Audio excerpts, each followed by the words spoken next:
can only good happen. We're inviting Americans from all across the country to come. Somebody said, is that a Trump statement or is that real? They're just getting acclimated. You know what that means, acclimated?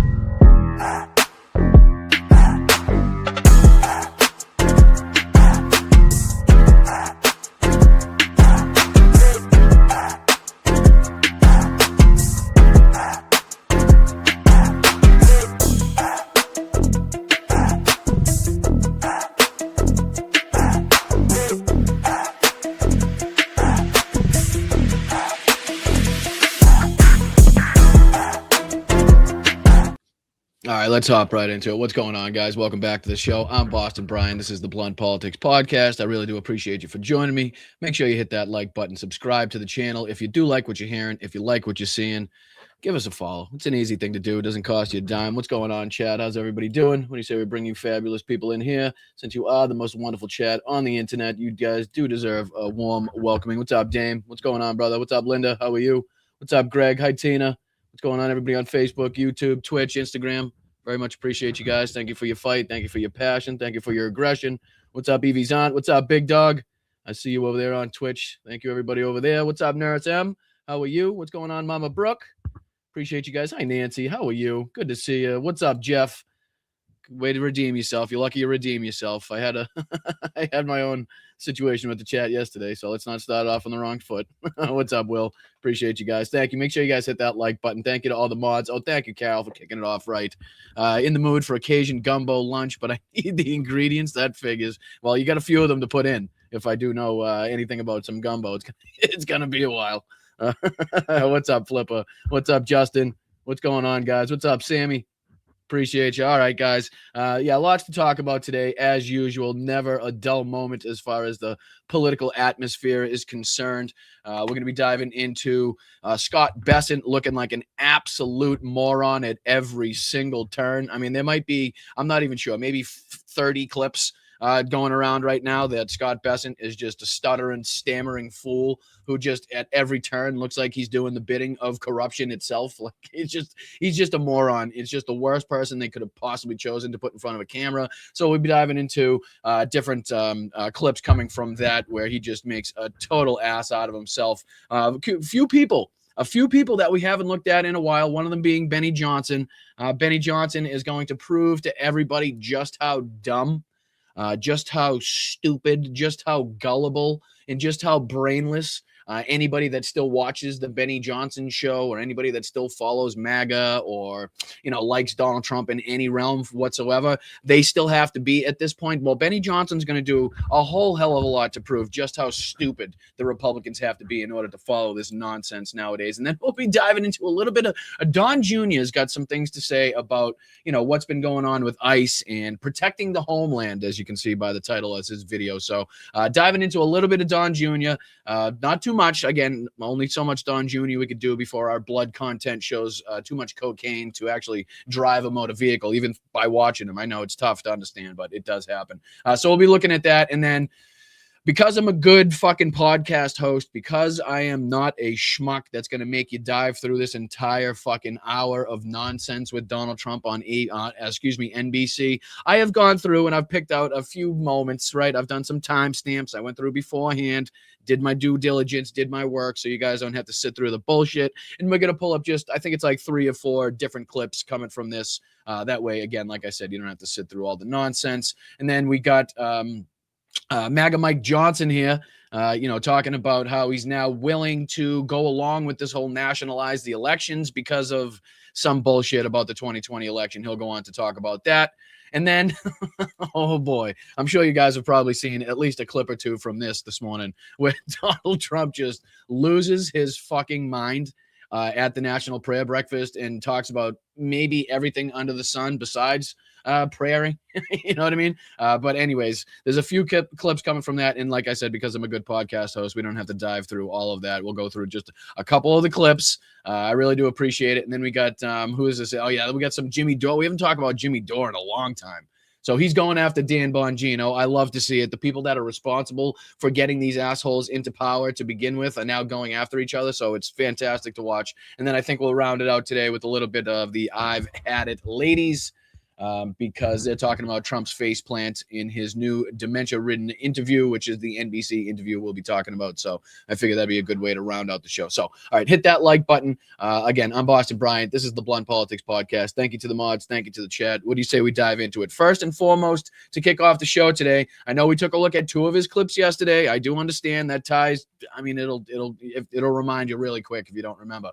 But he just happened to have a hell of a show, I guess, yesterday, because the clips that he was talking about yesterday and the one we'll be talking about today it was just really good to get a few laughs in, to see people, giving ICE the who, what, where, and why, if you will, because this is talking about how ICE was relentlessly bullied by fed up protesters, and this is just a couple clips of angry Americans speaking out against what ICE, DHS, Border Patrol, and the rest of these freaks have been doing. So I figured this would be a good way to kick off the show today, and again, people expressing the same or similar frustrations to you guys in the chat, and obviously every sane American is feeling right now. So let's dive into just a minute or two of this. We'll kind of skip through it to the different clips, but again, shout out to Kyle in the work that he did to put these together. So again, hit that like button, subscribe to the channel. We're on our way to 20,000 subscribers. Let's get there, and it's only with your help that we're going to do it. So I appreciate you guys. Let's get into it.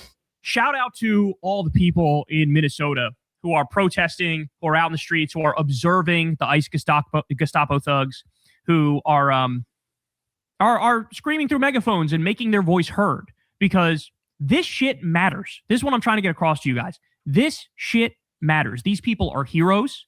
These people are, it's a risk too, because, they're going around, the ICE thugs are going around taking pictures of people, putting them in a database, and they're considered domestic terrorists. But these people are really out there doing the Lord's work.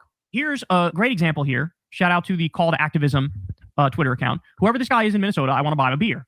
And then listen to how he goes Insky and just dresses down these absolute freaks that are in ICE. Listen to this. Put away your weapons, you douchebag! No one is threatening you!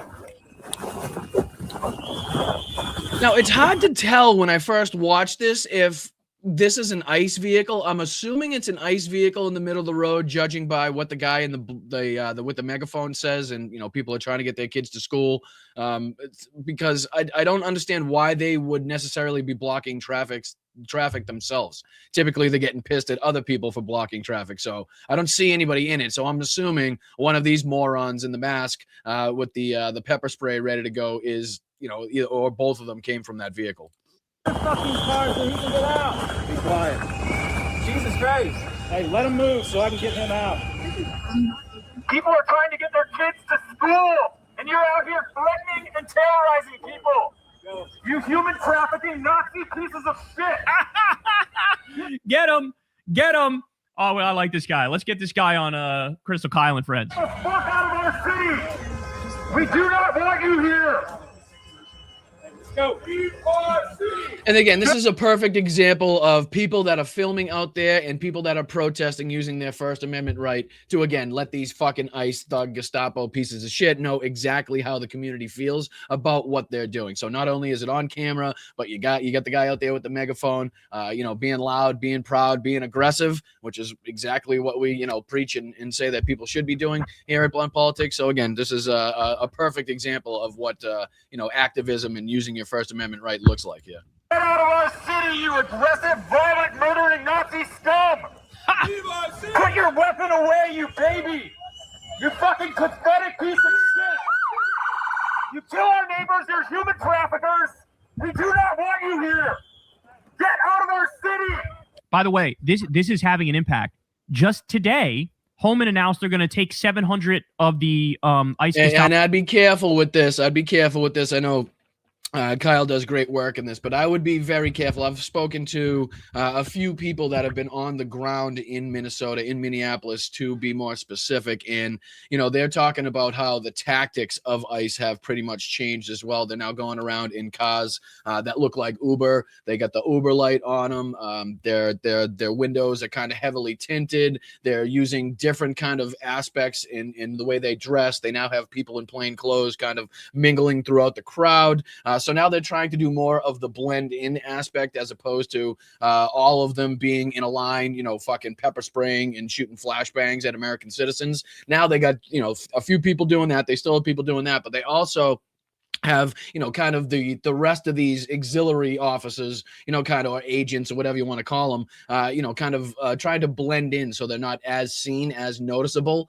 So I'd be very wary to actually believe that these 700 agents are actually not going to be on the streets anymore and are actually leaving, as opposed to, again, just using different tactics and trying to blend in and make it seem like that's what's going on.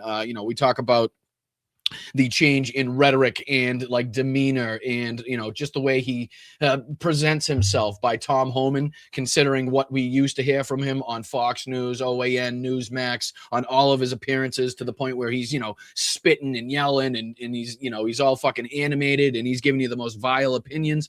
Now all of a sudden he's soft spoken. Right now, all of a sudden, he's not going to answer any questions until the investigation is done.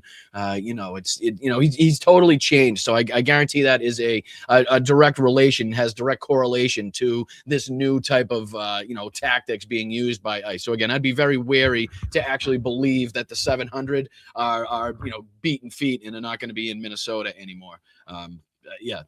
Just from what I've heard. Both thugs out of Minnesota. They're drawing down a little bit. I genuinely believe a lot of that has to do with the fact that these observers have made. And again, there's a couple. I know we got a lot to cover today, so I'm going to skip on. I think there's a couple more clips here we can get to. Yeah, there's another. I think this one finishes out, actually. Get out of our city! Back up. Nazis out! Put away your weapons! No one is threatening you, you pathetic babies! Go away! All right, I still got more here. TikTok took this down for bullying ICE too hard. What? All right, let's see. Move out of the way! Move out of the way! Move out of the way! Move out of the way! Move out of the way! Oh, nice push there, tough guy! What's up, you fat piece of shit?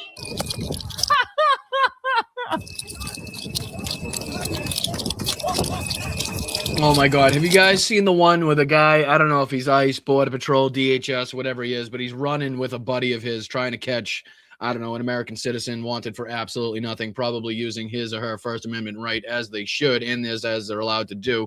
But he just was out of gas by the third step. Like he got the Jello legs halfway down the street, and he went down like a sack of shit. And it was funny because his buddy was like, I don't know what to do. Do I stop and help you, or do I keep going? And the guy on the ground's like, keep going. And his buddy's like, fuck, I'm gassed too. So I'll see if I can find it while this is playing, but it's a sight to behold, and goes to show the fitness, the physical fitness and professionalism of these agents. Your buddy's probably gonna get a talking to by your sergeant, huh? Because this shit's fucking dangerous for y'all, isn't it? Back up! I'm fine. I just got a camera, buddy. You're not on federal property right now, buddy. You ain't got no fucking authority here. Fuck you. What are you gonna do? You gonna arrest me for talking to you? I don't think so. You know you can't. So, yeah, I took that mean look right off your face, didn't it, buddy? Fucking punk. I said keep walking, short stack. Let's go, short buddy. Let's go. Keep walking. Keep going, because you know you ain't got no fucking... Did he just call him short stack? Hold on. Did he say short stack? That mean look right off your face, didn't it, buddy?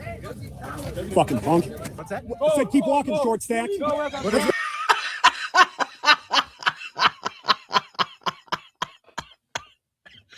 Oh, I like that one. Short stack. Oh, shit. Go, short buddy. Let's go. Keep walking. Keep going, because you know you ain't got no fucking power here. Keep going. Hey, why don't you just get in your car and fucking drive away, dipshit?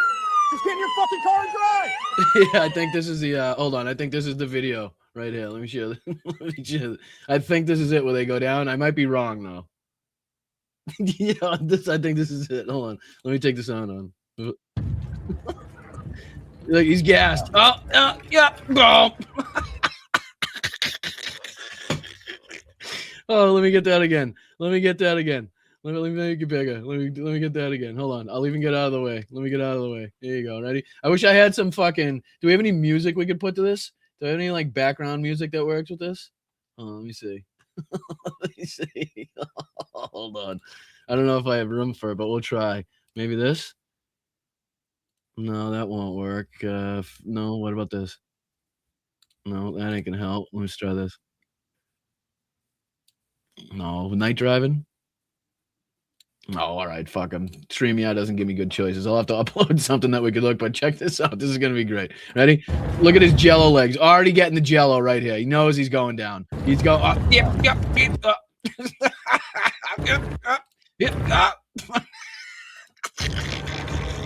Watch him point to his buddy like, keep going, keep it going.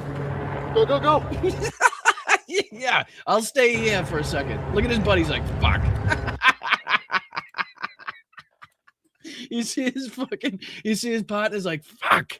Like, I didn't want to fucking keep going either. One more time. All right, one more time. We'll go on. Sorry, look at him. He's already in motion down. Look at these fucking back pieces of shit. Look at that. Fucking like a fucking sack of shit. And this is the best part. Look at the guy. You can see the shadow of the guy with a camera. Is this I don't know if he's an ICE agent or whatever, but this guy's actually keeping up and manages to keep going with a camera in his hands. Watch him. Keep going. Go. Look at him. You see his head down? He's like, motherfucker, I don't want to fucking keep chasing this motherfucker. I'm telling you, fuck. I wish I fell. Oh, I love it. All right. Back to ICE getting their dues. Grab short stack. Make sure short stack comes along. Oh, is that? Do you think who that was? Somebody. I see somebody in the comments. Willie says Status Coup does good work. I know that was from Status Coup, but you think that's who's? It must be who's chasing them, right? Actually, now that I think about it, it must be a Status Coup photographer or videographer, I should say. That's chasing them. So that's fucking hilarious. Shout out to the Status Coup because you can clearly see his shadow with the camera. Right? Watch. Where was it? There it is, right there. You can clearly see he's got a big ass stand, a big ass camera. He's got the fucking, he's got some gear on his hips, right? You can see all the gear bulging out, and he still manages to be like, okay, I'm gonna film you, and he'd catch up with the guy in the red sweatshirt. Oh, I love it. They're just fat, out of shape, fucking morons. These fucking agents, and I just nothing proves it better. All right, let's go. Appreciate you pointing that out, Will. Thank you. Faded jeans like it's fucking 2005. What did he say? Did he say steak and cheeses? Oh, I'm missing all the good parts. He says something about steak and cheeses, which just instantly made me hungry. Hey, why don't you just get in your car and fucking drive away, dipshit? Just get in your fucking car and drive. Yeah, grab short stack. Make sure short stack comes along. Short stack. I can't get enough of the short stack.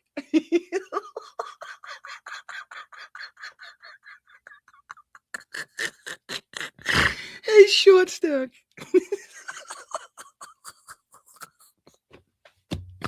Sorry, I like that one. This fucking faded jeans like it's fucking 2005. Faded jeans like it's 2005. Bro, he's roasting him. I'm like 5 inches taller than you. Why don't you take all that shit off? You and me, you feeling froggy? Jump, motherfucker. I like this guy. I do like this guy. He's got a lot of the same energy I'd carry out there. I like it. Froggy, jump, motherfucker. Feeling froggy? Jump. Oh, that guy driving this, he's a real fat piece of shit. Like, real big, like Baby Huey fat. You're a little guy, too. All little guys. Why are you all little guys? He's a little angry man. Oh, man, we got a lot of Napoleon. Why are you all little guys? Look at him. Who is that? What is this? Bring your son to fucking work day for the fucking agents? Whose kid is this? Somebody come get your kid. Somehow he got a hold of your vest and your weapon. Come get your son. Complexes going on with ICE and CBP. I bet we also, and I mean this again, sorry, just for the sake of time, I think there's one more, or maybe this one finishes out a little bit. Let me see. I think this is it right here. you know? Fucking piece of shit. Fuck you. Keep walking, you fucking bitch. Keep walking. Shut the fuck up. Don't fucking look at me. Don't you come out, me and you, motherfucker. Yeah, you wouldn't last a fucking second, you little bitch. Get, run away. You're the one that's running away, pussy. My pepper spray, did you bring enough for all of us? I don't think you did. It's cute. It's cute that you have to use the step. He says it's cute that you have to use the step on a fucking Dodge Durango. You know what I mean? Like it's an F-650. Oh, fucking Napoleons everywhere. Just Napoleons running around with complexes that fucking on top of complexes on top of complexes. These motherfuckers. White nationalist complex on top of Napoleon's complex, on top of fucking, you know, a gun complex, on top of a women hate me complex. It's just, it never stops. Bye. Bye, short stack. Bye, short stack. Bye, short stack. Short stack. I fucking love these guys, man. Oh, shout out to that guy. Misfitsmedia.press. I hope that's him, and that's I'm giving the right credit where credit is due, because that was fucking great. And again, the energy that everybody should have out there. You know, at least if that's your demeanor, if that's what you're comfortable doing. Me in my, you know, just I'd be right there with that guy, just hand in hand with that guy. I definitely would buy him a beer. All right, let's dive on to the Scott Bessant insanity, embarrassment, debacle, whatever we want to call it, because this was just an utter embarrassment. And you know, from what I've seen, you know, I've taken a look at a couple clips of this, but you know, I wanted to dive into it mainly with you guys. You know, the Democrats and to, you know, for a couple clips that I've seen, even a couple of Republicans made him look like a moron. And it doesn't take much for Scott Bessant, but, you know, it just these couple questions. We'll start off here with Elizabeth Warren in her clip that she's got going on. And again, look at all the clips. I'm not even shitting you. I know Trump's thrown in there a couple times, but look at the Scott Bessant clips. There's Kennedy, there's Van Hollen. I mean, there's all over the place, and they're spreading. There's another one, Scott Bessant. I know Trump's thrown in here, but Scott Bessant, Scott Bessant from Raphael Warnock, Elizabeth Warren again. I mean, they're just, yeah, Kim. There's about 1.5 billion of these clips, and again, we won't dive through all of them, but let's see if we can take a look at just a couple of them. Let's go back to the beginning, so to speak, where Liz Warren gets her shots in here, and I do believe it's right. Yeah, this is the first one right here. All right, let's dive into this. This is Elizabeth Warren questioning Scott Bessant. And this time she's questioning him. She says, let's make sure I understand. Trump is not saying affordability. What's happening to families right now is a hoax, right? And then, you know, Scott Bessant does his best, you know, impression of, what is it, Jim Carrey crawling out of the rhino's ass in fucking Ace Ventura. That's what he basically does in front of the cameras. He's called it a con job. Started from the beginning. My apologies. Here we go. Bessant, you are one of the president's top economic advisors. Let's just start with a little truth telling about the Trump economy 1 year in. Affordability is the top concern for Americans across the country. Donald Trump has called affordability, I want to get this right, a hoax. He's called it a scam. He's called it a con job. You're the Secretary of Treasury. You know the numbers. Is affordability a hoax, a scam, or a con job? Senator, it may be a bit nuanced for you, but what President Trump is referring to is the media saying that the affordability crisis was generated by this administration when it was you and President Biden who destroyed the first clip. Biden's already being mentioned in the first fucking clip. Biden's already getting thrown in there. And again, we're what, over a year into this guy's administration at this point. Like, how long is he going to be using that excuse? How long is it going to be before they actually start fucking taking responsibility for the shambles they've left this economy in? Power of the American people. And again, he's not even good when he does try to be slick and sly. Like, he's trying to use a little bit of you know, Trump's playbook, where he's just gonna just bring up Biden, just fucking throw it back in their face and tell him everything was their fault. And he just, the way he stutters and stammers and he's uncomfortable in his own skin, doesn't look like he wants to be there, knows he's fucked at some point, law by the law is concerned, and it just in every regard just looks like an absolute twerp. So there is an affordability crisis, and you were front and center in it. So let me make sure that I understand. Elizabeth Warren just doesn't even, she's not even having it. It's like she didn't even fucking listen to his response. She's like, all right, let me just, okay, now that you got that bullshit out of the way, let me see if I got this right. Trump is not saying that affordability, what's happening to families right now, is a hoax? He is saying that trying to lay the blame at this administration rather than the Biden-Warren Yeah, I mean, economy. why would you blame the administration that is in power right now? I mean, that's just ridiculous for people to think that the administration currently in power and, putting in these policies that are creating the havoc inside of the economy. Like, why would you think of blaming them? Of course we're going to blame, 10 presidents ago. All right. And then like I said, there's about 20 of these things that I want to go through. I'm going to skip that one. I'll skip that one because, like I said, we don't have to dive into all of these. Here's a good one here. Let me throw this on because this is Jack Reed. Jack Reed says, being the senior person here, your behavior to some of my colleagues is absolutely childish. And we'll see Bessant's response. And you're also being the senior person here, your behavior to some of my colleagues is absolutely childish. Thank you. Thank you, Senator. Good to see him. Oh, he's such a cuck. He is such a fucking cuck. You know what I mean? To what extent are you willing to cuck? That's kind of the bar. That is the benchmark right here. And all right, there's Van Hollen. Van Hollen gets a shot in here. Let's see if we can throw this one on there. And again, we'll only go through a couple of these, and then we'll dive on from this because there's only so much Scott Bessant people can take before you start snoring or just like ripping the TV off the wall because you're so frustrated with the way the guy fucking answers these questions. Mr. Secretary, I think you would agree that the credibility of the Secretary of the Treasury is important, and I want to give you a chance to retract a statement that you made on national TV. Alex Preddy was shot 10 times and killed by federal agents in Minneapolis. Some administration called him a, quote, domestic terrorist. You suggested that Alex Preddy was culpable in his own killing because he had a gun in his waistband holster, which he was licensed to carry. When asked, you said, quote, I'm sorry this gentleman is dead, but, and you went on to say he had a weapon, suggesting that he was culpable in his own killing. So, Mr. Secretary, today, would you like to retract that statement? Now, what do you think? Just real quick in the chat, little quick poll here. Do you think he's going to retract his statement? Or do you think he's going to double down on the bullshit just to, stay in line with the rest of the fucking rhetoric stemming from this regime? You know what I mean? Just throw it in the chat real quick. It's not going to be long before you get your answer, but, just curious what you guys think. I would not. And okay. And after all that we found out, all the angles that we've seen, everything that we know about Alex Preddy, does he want to retract his statement about the fact that he was carrying a legal licensed gun in a holster that had absolutely nothing to do with why he was attacked or who he was protecting or why that woman was being beat in the first place? No, he's not going to do that. Of course he's not going to do that. It's only an American citizen, right? would you like to express remorse over the death of Ashley Babbitt here in the Capitol? You're fucking joking. You are fucking joking me. First off, you stuttering, stammering little son of a bitch. You sound like a fucking absolute nunce, okay? You sound like an absolute nunce. You can't even combat and come with a comeback in a manner that actually, like, I don't know, comes off. That like that people could be like, oh, that's a good one, right? No, it's just the most ridiculous bullshit coming out of your mouth, and it's just the stammering nonsense, right?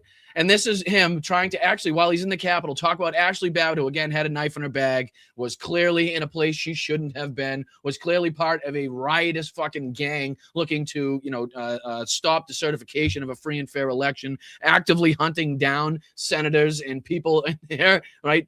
Had a gallows outside built, was told several fucking times to get back from the door she was trying to climb through by the fucking officer that had a clearly drawn weapon. And she chose to completely disregard that. So again, why you would even choose to bring that up at this moment when you go on and when you went on to say that Alex Preddy, who again had a permitted licensed gun, shouldn't have been there, and that's the reason he died. And then to go on to be like, oh, are you going to fucking apologize and give, are you going to be like, say sorry for Ashley Babbitt? Like, stick it up your ass, pal. Oh, I have expressed remorse over that. I haven't. I have not. Why would you? Why the fuck would you? Oh, I've done that, Mr. Secretary. Mr. Secretary, please. Shut up. Jesus Christ. Somebody fucking mute his mic. So you think I just look at him. Every time he swallows, it's like it's like an atom bomb just went off in his throat. I have other questions, but I actually would have expected you to take this opportunity to rephrase your response to that question. Well, I'm sorry that you're getting to find out in real time what an active piece of shit these people are, but of course he wasn't going to take that opportunity to retract his statement and actually look like a fucking decent human being. He goes on here because Bessant says, you're being a deconstructionist by saying day one. And what does he mean by day one? Well, day one was just Senator Van Hollen literally using Donald Trump's own statements. And, Scott Bessant doesn't remember that and looks like an idiot with his response. So let's take a look at this quick clip. And I've got a whole bunch of quotes here from candidate Donald Trump on the campaign trail. Starting the day I take office, I will rapidly drive down prices and we will make America affordable again. It's interesting he used that phrase since he's been making fun of the affordability phrase recently. But I listened to your exchange with Senator Warren, and the facts show very clearly that inflation has not been eliminated, has it? Well, right? It is undesirable to completely eliminate inflation. What is desirable is to get back to the Fed's 2% target. And for the past 3 months, we've been at 2.1%, Senator. Yeah. Now, I'm just curious. Do we actually just take the last 3 months, or do we usually take like year to date, or like, certain times of the, like, don't we just usually take a broader period and put it together? Because it's clearly more towards the 3% if you were taking like overall year by year instead of the 3 months that you're trying to talk about now, and then go on to talk about how during a national crisis that was really put in place by the Trump administration, that was really set in motion by the Trump administration and their rhetoric during COVID, and then the inflation that we saw stem from, again, the worldwide shutdown and then the worldwide fucking startup all at the same time. I mean, it has absolutely no bearing on what this administration is responsible for since they've been elected, considering, and why nobody brings it up, what the inflation was at the time they took office. It wasn't the 21% that he's talking about. It wasn't the 9%. No, we had actually brought it well down by then and became, again, the fastest recovering country, again, out of the wealthy countries, the G8, to reestablish itself on the world stage from the fucking economic collapse that was COVID, that saw multiple countries, see fucking a disastrous economic fucking change. You know what I mean? And and the way that they represent this, and the fact that it's not combated at all times, at every fucking point that they say it, really pisses me off. So the 21.5% under the there it is right there. 21.5. Yeah. Can we go back and just do a little historical fucking, reference as to why we got to that? And where was this 21%? Was that even, hold on, let me see. I'm sorry. Give me a second here. I got to check this out.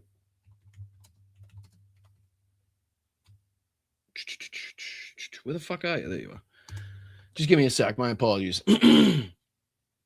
The U.S. annual inflation rate, as measured by the Consumer Price Index, never officially reached 21% in a single year, though it peaked over 20%, 20.49 in 1970, and reached 23.7 in specific June 1919, June 1920 period. Recent claims of 21% inflation likely refer to the cumulative increase in specific goods like groceries between 21 and 24, rather than the overall inflation rate. I knew something didn't fucking sound right there. I knew that didn't sound right. The highest year-over-year inflation rate on record since the CPI was introduced was 20.49 in 1917, as we were just talking about. So obviously misrepresenting the facts, as they do typically, but I knew that didn't sound right, so I just wanted to double check on that one. Administration. Now, look, mister, I know how you're playing games. You're doing the aggregate over the Biden administration. The last few months, and you are. No, the number 2.7 is your own. Does he get paid per word, Scott Bessant? Like, does he have to say the word "and" 14 times? And again, I know some people have an impediment, yada yada yada, but fuck them. Nazis with impediments are not fucking actual people. So that's just, we're gonna throw that out the window right away. So screw them, fuck them. That's it. Number for last year, the year of the Trump administration. So let me ask you, and you're being a deconstructionist and saying day one. And you're being a deconstructionist saying day one. It's quite literally Donald Trump's own words being used against him. Fucking these people. All right, I think that's enough of Scott Bessant. There's a ton more clips that we could get into, like I was talking about. Raphael Warnock had a couple good moments. Senator Kim had a couple good moments.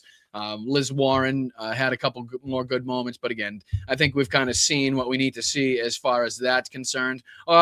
No, because Ruben Gallego had a few good moments. Why don't we take a look at just a couple of Gallego's moments, and then we'll dive on. Is that all right?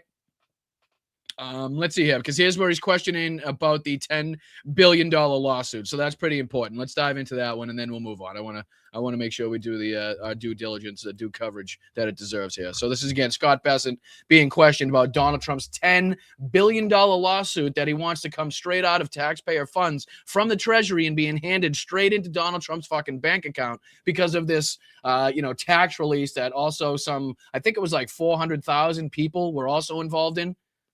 Something, correct me if that number is wrong, but a substantial amount of people were also involved in this. So again, if they all decided to sue for $10 billion, I'm pretty sure the fucking United States would be broke overnight. I'm just saying, if everybody decided to take Donald Trump's lead, and again, if he's setting the precedent, why wouldn't they? Then we're just going to be a broke country overnight. But here he is being questioned about that lawsuit. We kind of touched on this earlier. In addition to being Treasury Secretary, you are serving as acting director of the IRS. So following up on Senator Kim's questioning, so you are fully aware that the president is suing your agency for $10 billion. Yeah. Would you agree that $10 billion is a good sum of money? Yes, sir. Where would that be cut from? Let's say for some reason he actually wins that lawsuit. Where would that $10 billion come from?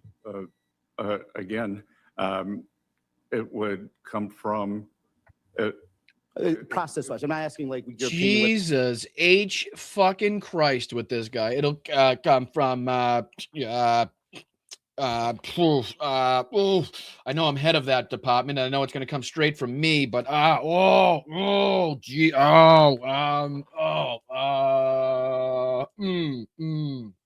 it's the tip of my tongue. And then Gallego tries to bail him out like, I can't even watch this anymore. It's right or wrong. It would come from Treasury. It comes from Treasury, which comes from the general fund? The Treasury general account. So taxpayers. Yes. Yes, great. Taxpayer money. $10 billion. Again, as everybody on the fucking right's talking about the debt and the deficit. And, we're going bankrupt. Our kids aren't going to have any fucking money, like they give a shit about the kids anyway. Right now they're being like, fuck, what's 10 bill? What's a $10 billion fucking donation to the president of the United States from taxpayer funds out of the Treasury?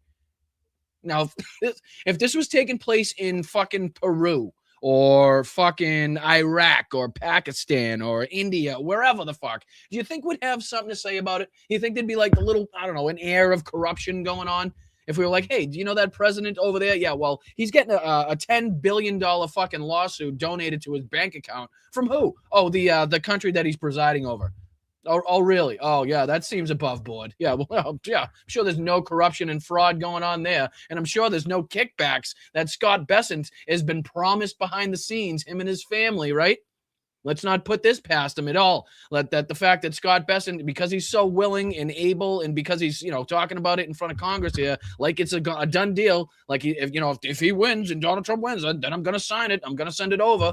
That's his basic premise here. What's to say that behind the scenes he hasn't been told, all right, you'll get a bill. I'll give you a fucking 500 mil on the side. You sign it. Shut your fucking mouth. I'll tell you everybody and everybody else that I'm going to donate it to charity. Like I've ever fucking, he's not even allowed. Well, he's not going to do it in New York. I know that because he's not even allowed to fucking have any dealings with charities in that state because he was fucking corrupt and he was stealing from charities.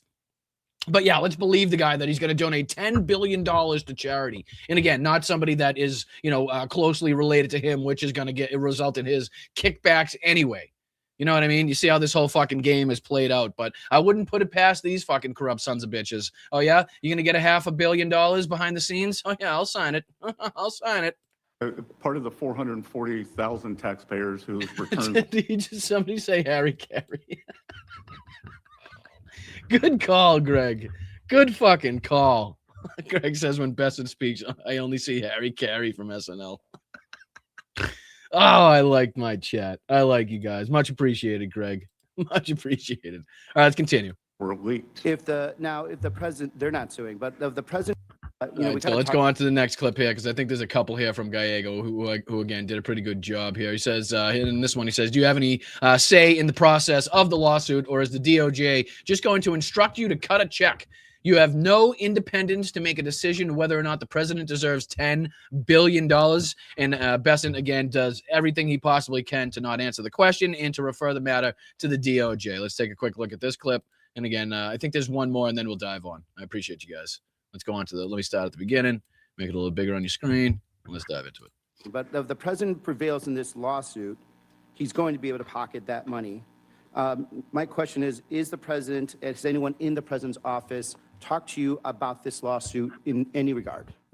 They have not, and the president said he will donate the proceeds to charity. You may have missed that. Geez, I wonder what the reason is that Scott Bessant would be so fucking like willing and, you know, be out there and be like, oh, the first thing I have to get out there is, hey, please remember, he said he's going to donate it to charity. Remember that, you know, he's not going to give it to me. I mean, shit. I mean, I have a bill. I mean, no, he's not. He's going to donate it. He is going to donate it. I promise. But me and my wife are really looking forward to that $500 million he promised. He didn't promise us. He never promised us nothing. He didn't. He maybe said it in passing reference. No one at all has discussed this to you whatsoever. No, sir. And the president said he will. Have you received, I didn't ask any more donate the questions. Have you proceeds received any to advice from Treasury's legal division about how to handle this potential conflict?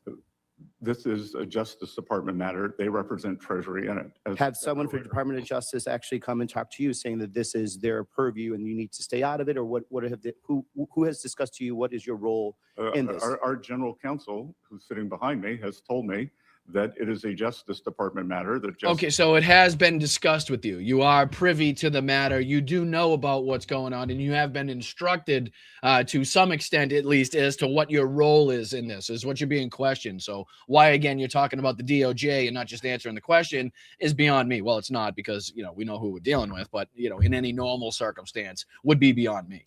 Department defends Treasury in matters like this. Okay, so it has been discussed with you. Do you have any final say at all in the process of this? Or is the DOJ just going to instruct you to cut a check and or settle, and you have no independence to actually make a decision whether or not the president deserves $10 billion? Again, that is a DOJ matter. And so the DOJ will entirely make that decision if and whether or not the president should receive $10 billion. You have no say at all. Correct. So you would just have to write the check if you were told to write the check. Correct. And you would write the check willingly if you're told by a DOJ to the president. I will follow the law, Senator. Okay. And there he is saying he has absolutely no problems, no compulsion whatsoever. He's going to write that check, and he'd be more than happy to do it. And I think there's one more here where he's talking about, can the president fire him? So what do you say we dive into this, and then we'll move on to our next little story that we want to talk about. Let's dive into this real quick. Are you also aware that President Trump has filed claims seeking $230 million from the Justice Department for investigations conducted during his previous candidacy? I'm unaware of the cumulative number. Okay. So if the president wins or settles these claims, that money will come also from the Treasury Judgment Fund, which you do control. Have you recused yourself from any decisions about paying the president on these claims? Again, I'll follow the law, and I'm not involved with any of this. It stems from justice. So even though the Treasury Judgment Fund is called the Treasury Judgment Fund, you have no control over the Treasury Judgment Fund. We act as paymaster. So you will sign it then? Sorry? You will sign the check then? If you're a paymaster, you'd be the person's signature is to the Treasury So it's the Treasury Judgment Fund, but they have no judgment as the head of the Treasury over the Treasury Judgment Fund. Yeah, that something seems off about that. I don't know. I'm not a Rhodes scholar, but something does seem a little fishy about that one. Fund. I would assume it would be a wire transfer. Yes, I would assume we're not that old school. Yep. But that. All right, yeah, that's enough of Scott Bessant before I fucking pass out right here and on live TV. The guy is just an absolute snooze fest. He is. Just nothing about that guy is entertaining, worth watching, captivating, just gets the message across why and how he was picked for that position.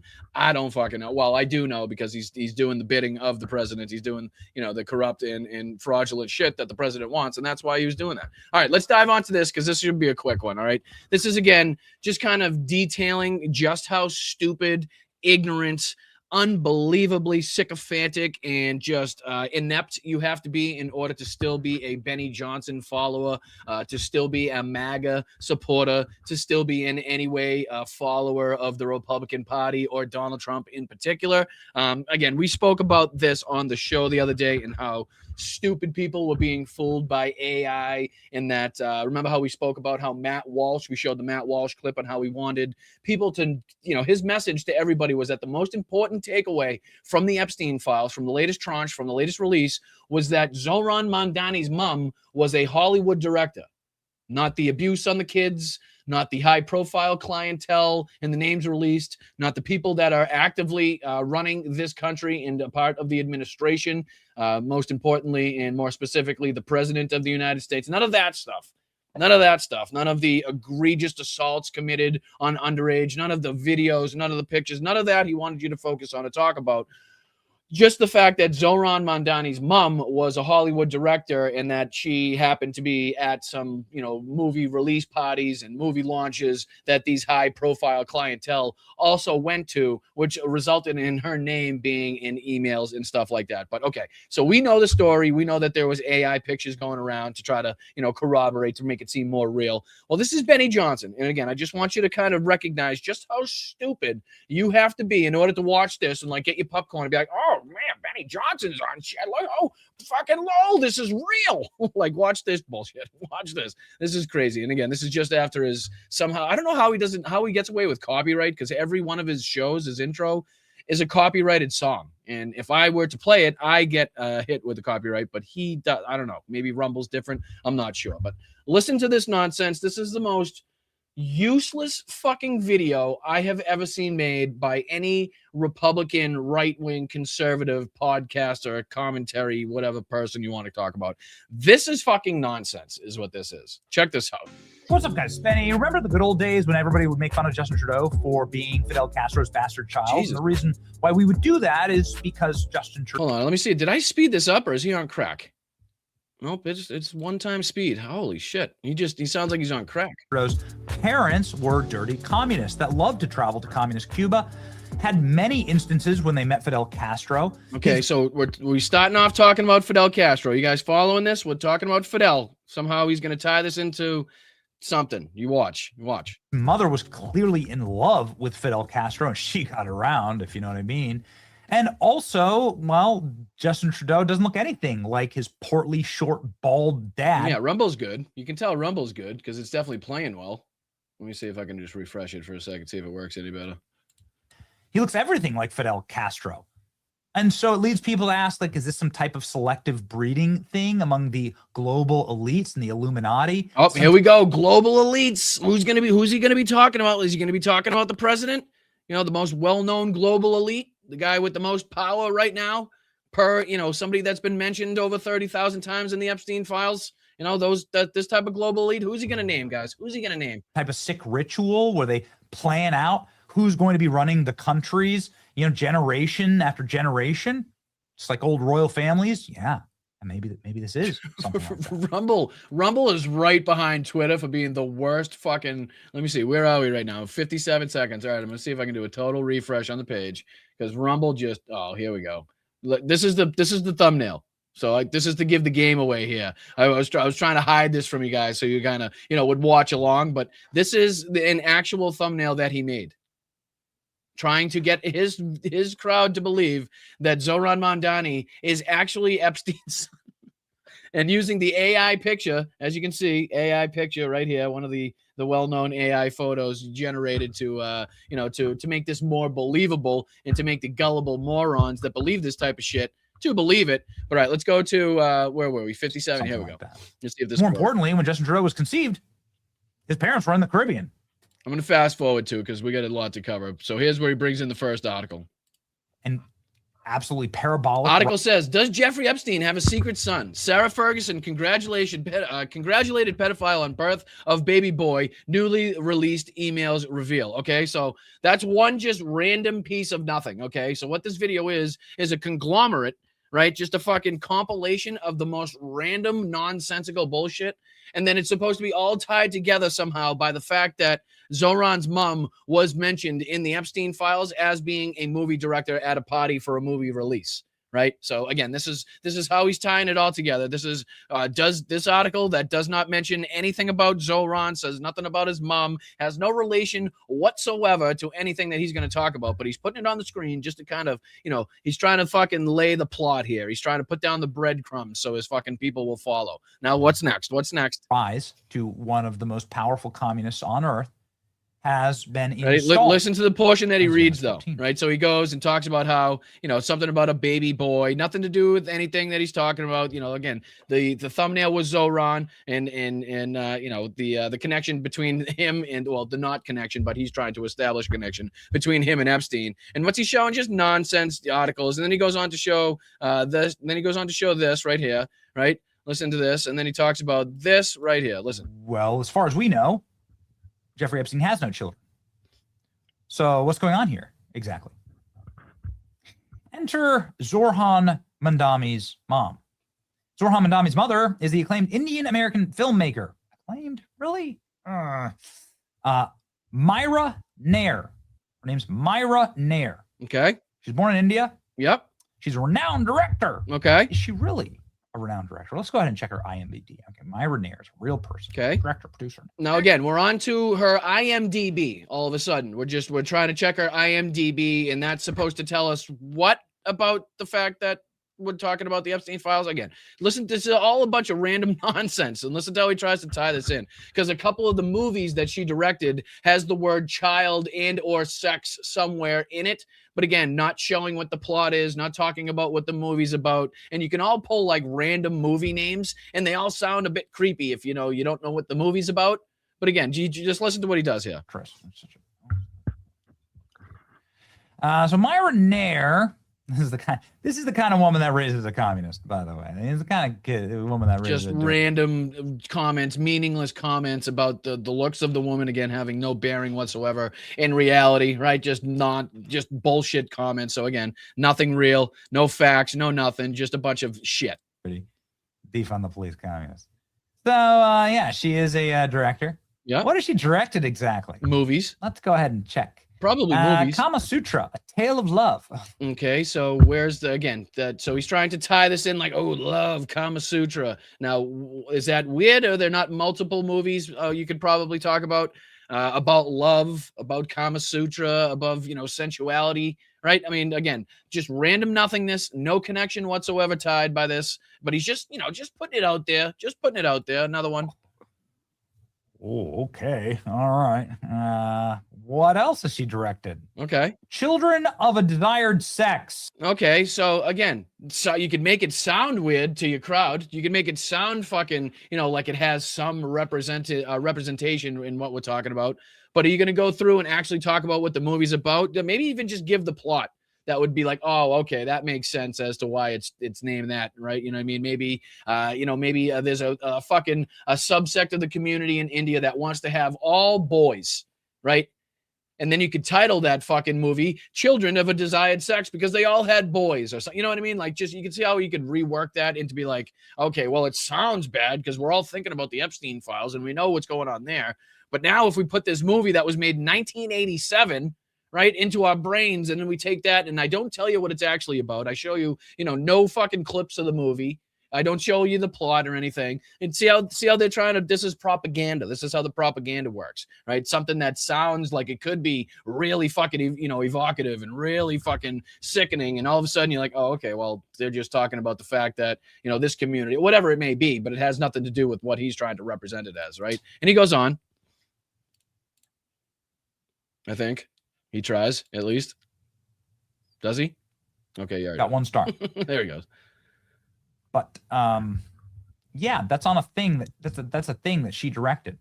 Yeah, well, how about can you give us go into some detail, or is it just not that important to you, right? Like, we're just gonna breeze by. Give us or would that totally ruin? I get it. It would probably totally ruin your whole fucking video. There'd be no reason to even put it in there if you went on to tell people that it was about, some random fucking thing that had absolutely nothing to do with what you're talking about. So that's not great. Here's some of the other things that she's directed. Oh, okay, so you didn't list those? National Treasure, A Suitable Boy, Nafas, Young Caradum, Queen of Katwa, A Fork, A Spoon, and a Knight, Words with Gods, a reluctant fundamentalist. Amelia, New York, I love you. Again, I have nothing to do with what she's talking about, so why list them? You know what I mean? A suitable boy.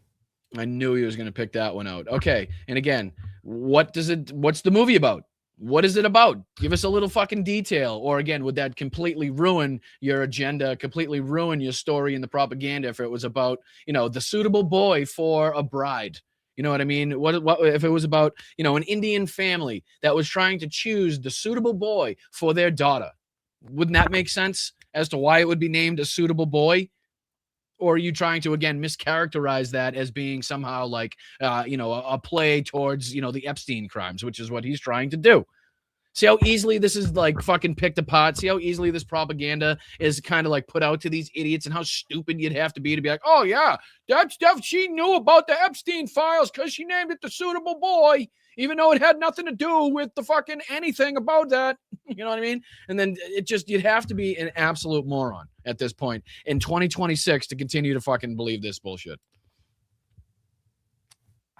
And then he goes on to, he throws these, again, we don't have to cover too much of this, but, then he goes on to throw the fucking, a picture of Zoran and his wife, just looking at each other lovingly, and throwing it next to a clip of Jeffrey Epstein and Ghislaine, and trying to represent that as like some connection because they're in what you could vaguely say is a similar pose in which you could have any couple almost at any moment out on a date or, at a party, whatever, in a very similar pose. Again, representing absolutely nothing, but trying to make that connection. You know what I mean? And I think he goes on to use a few more different AI photos and bullshit things, like just random connections between Zoran. So these are pictures of Zoran at like a party or something like that, at a movie launch. He tries to make it seem like he's with like A-list celebrities, but he's clearly not with A-list celebrities.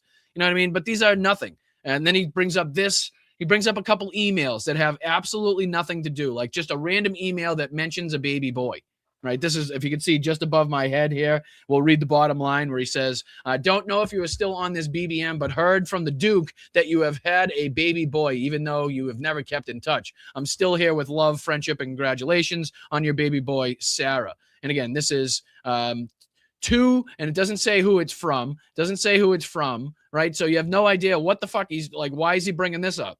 There's no reference to Zoran. There's no reference to his mom. It's basically just a reference to a baby boy. And he's trying to bring this up and, put it in there like it's represents, evidence to suggest his thumbnail. But it's just incredible fucking horseshit by these people. It really is. But that's what I'm here for, is to call it out, to sift through the propaganda, the lies of these people, and fucking really push back on it. And that's what we try to do here, because like I said, that's one of the worst that I've seen, and one of the most egregious forms of fucking propaganda, the most easily called out on that regard. But, again, it's still necessary that we do so. And we're going to continue to do so in this regard, because Donald Trump Jr. has his thoughts on protecting the homeland. And I believe he's got something to say about what ICE was doing. If I've honestly, I'm not going to lie to you, I totally forget why I put this on there. I'm sure he says it does something stupid or looks high as a kite or something. There's going to be something to laugh at or call out. Just, you can be damn sure. But let's dive into just, let's say, a minute, because I'm not sure. Could be a minute or 2 minutes. Let's check it out. Yeah, I can't use it. Triggered. I hope you all had a great weekend. It's great to be with you here in studio live. He just never looks comfortable doing this podcast. He's been doing it for a while now, and he just never once looks comfortable. All right, I'm going to dive past, because he usually does some ads, judging by, oh no, does he do a Melania? Tell me he does a Melania fucking infomercial here. Please tell me he does a Melania plug. I think I just saw it. Let's dive into it. I was up in DC last week with Bettina for the premiere. He does. He does. All right, let's see how much heart and soul he puts into it. This is going to be great. Knowing what we know about the Melania movie and the fucking reaction to it, or the lack thereof, we should say, this is going to be fantastic. He's going to try to, I guarantee, either play this up like it was the biggest fucking thing ever, or he's going to do like the just generic, here's the read that every, right-wing media station got to read as far as the promo is concerned. And he's going to put nothing into it extra whatsoever. Like no love, no like, I implore my fans to go see this loving, caring woman. Like whatever bullshit you'd think he'd put into it. So it's either going to be either or on this one. He's going to put all of it into it and to really try to oversell it because it sucked and nobody saw it, or he's just going to try to brush it off and only do it because he was told to do it. But this is going to be great. I love this. Let's see how he portrays this. All right, here we go. Oh.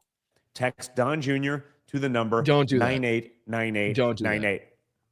All right, here we go. And also, I was up in D.C. last week Yep. with Bettina Yep. for the premiere of Melania. How'd it go? From Amazon MGM Studios Yep. comes a new film that takes you inside the 20 days leading up to the 2025 presidential inauguration through the eyes of the First Lady herself. History's biggest stage on the biggest... So he's doing the generic radio station read, bro. Oh, no, Melania. Even Don Jr. ain't putting his heart and soul into this shit. That's sad. It's not. It's awesome, but it's sad, you know? Like, even the fucking kids, are like, yeah, no, just give me the fucking WATB read. You know what I mean? I ain't putting my heart and soul into this shit. I ain't overselling it. I know nobody's in the theaters watching that. I'm not going to make myself look like an asshole. Oh, that's pathetic, Melania. Jesus Christ. Couldn't even get the kids to do it. Couldn't even get the kids to put the heart and soul into it to there. How many people watch this podcast? Let me see. How many views this one got? This one claims to have 222,000 views and 1,000 likes. Wait a minute. Whoa. Time out. I'm throwing a fucking flag on the play here. Whistle, 2-minute penalty, fucking tripping, you know, fucking taking a dive. I don't know what you want to call it, but how do you have 222,000 supposed views and 1,000 people liked it? What? What's the typical ratio? I got to say, it's got to be more than that, right? I mean, just for, you know, just going back to TikTok days when fucking they were actually allowing people to see the videos. If I had a video that had that many views, it'd probably be like 25,000, maybe 30,000, 35,000 likes, somewhere around there, right? Something like that. And that's not bragging. That's just probably what a ratio is for videos that typically reach that point in views. You know what I mean? But I doubt the fucking... I doubt the 1,000 likes out of 220K is on the fucking level for the ratio that he wanted. Oh, I love it though. All right, let's finish this Melania infomercial. Biggest screen in theaters now, so be sure to check it out. So, That's it. Oh my God. He's not going to say another word about it. I guarantee that's it. That was it. That's quite literally like a disc jockey on the radio being handed that and doing just it because he was handed it. You know what I mean? Like he has to because he's obligated to. That was fantastic. I guarantee he doesn't mention another word. He might maybe say, you know, maybe go watch it or something like that to his fans, but I'm going to bet he doesn't. I'm going on the he doesn't train. Let's see. a lot going on, guys. So much to talk about, but he doesn't say another word about it. Oh, this is great. All right, let's see what he talks about. We will get into the top headlines. Yeah, what is it? As I discussed a couple seconds ago, last night, the music industry held their annual award show, the Grammy Awards. Oh, nice. He's starting off with the Grammys, the woke awards, I'm sure he's going to probably call it, right? Which is supposed to be about music, you know, shockingly. But nothing is what it is. Just like no, you're right. Musicians, I mean, historically, musicians have never spoken up about atrocities and injustice, right? I mean, it just never happened. I can't remember, you know, an artist or, you know, a whole genre of music even that was built off of, you know, speaking up about injustice and, you know, the rights being stripped of people and brown and black people being oppressed and not having equal rights in this fucking country. It's almost like it's weird that people are doing it now, right, Don? It's supposed to be about sports, but, you know, alas, it's about politics. Yeah, shut up and dribble, right? Shut up and dribble.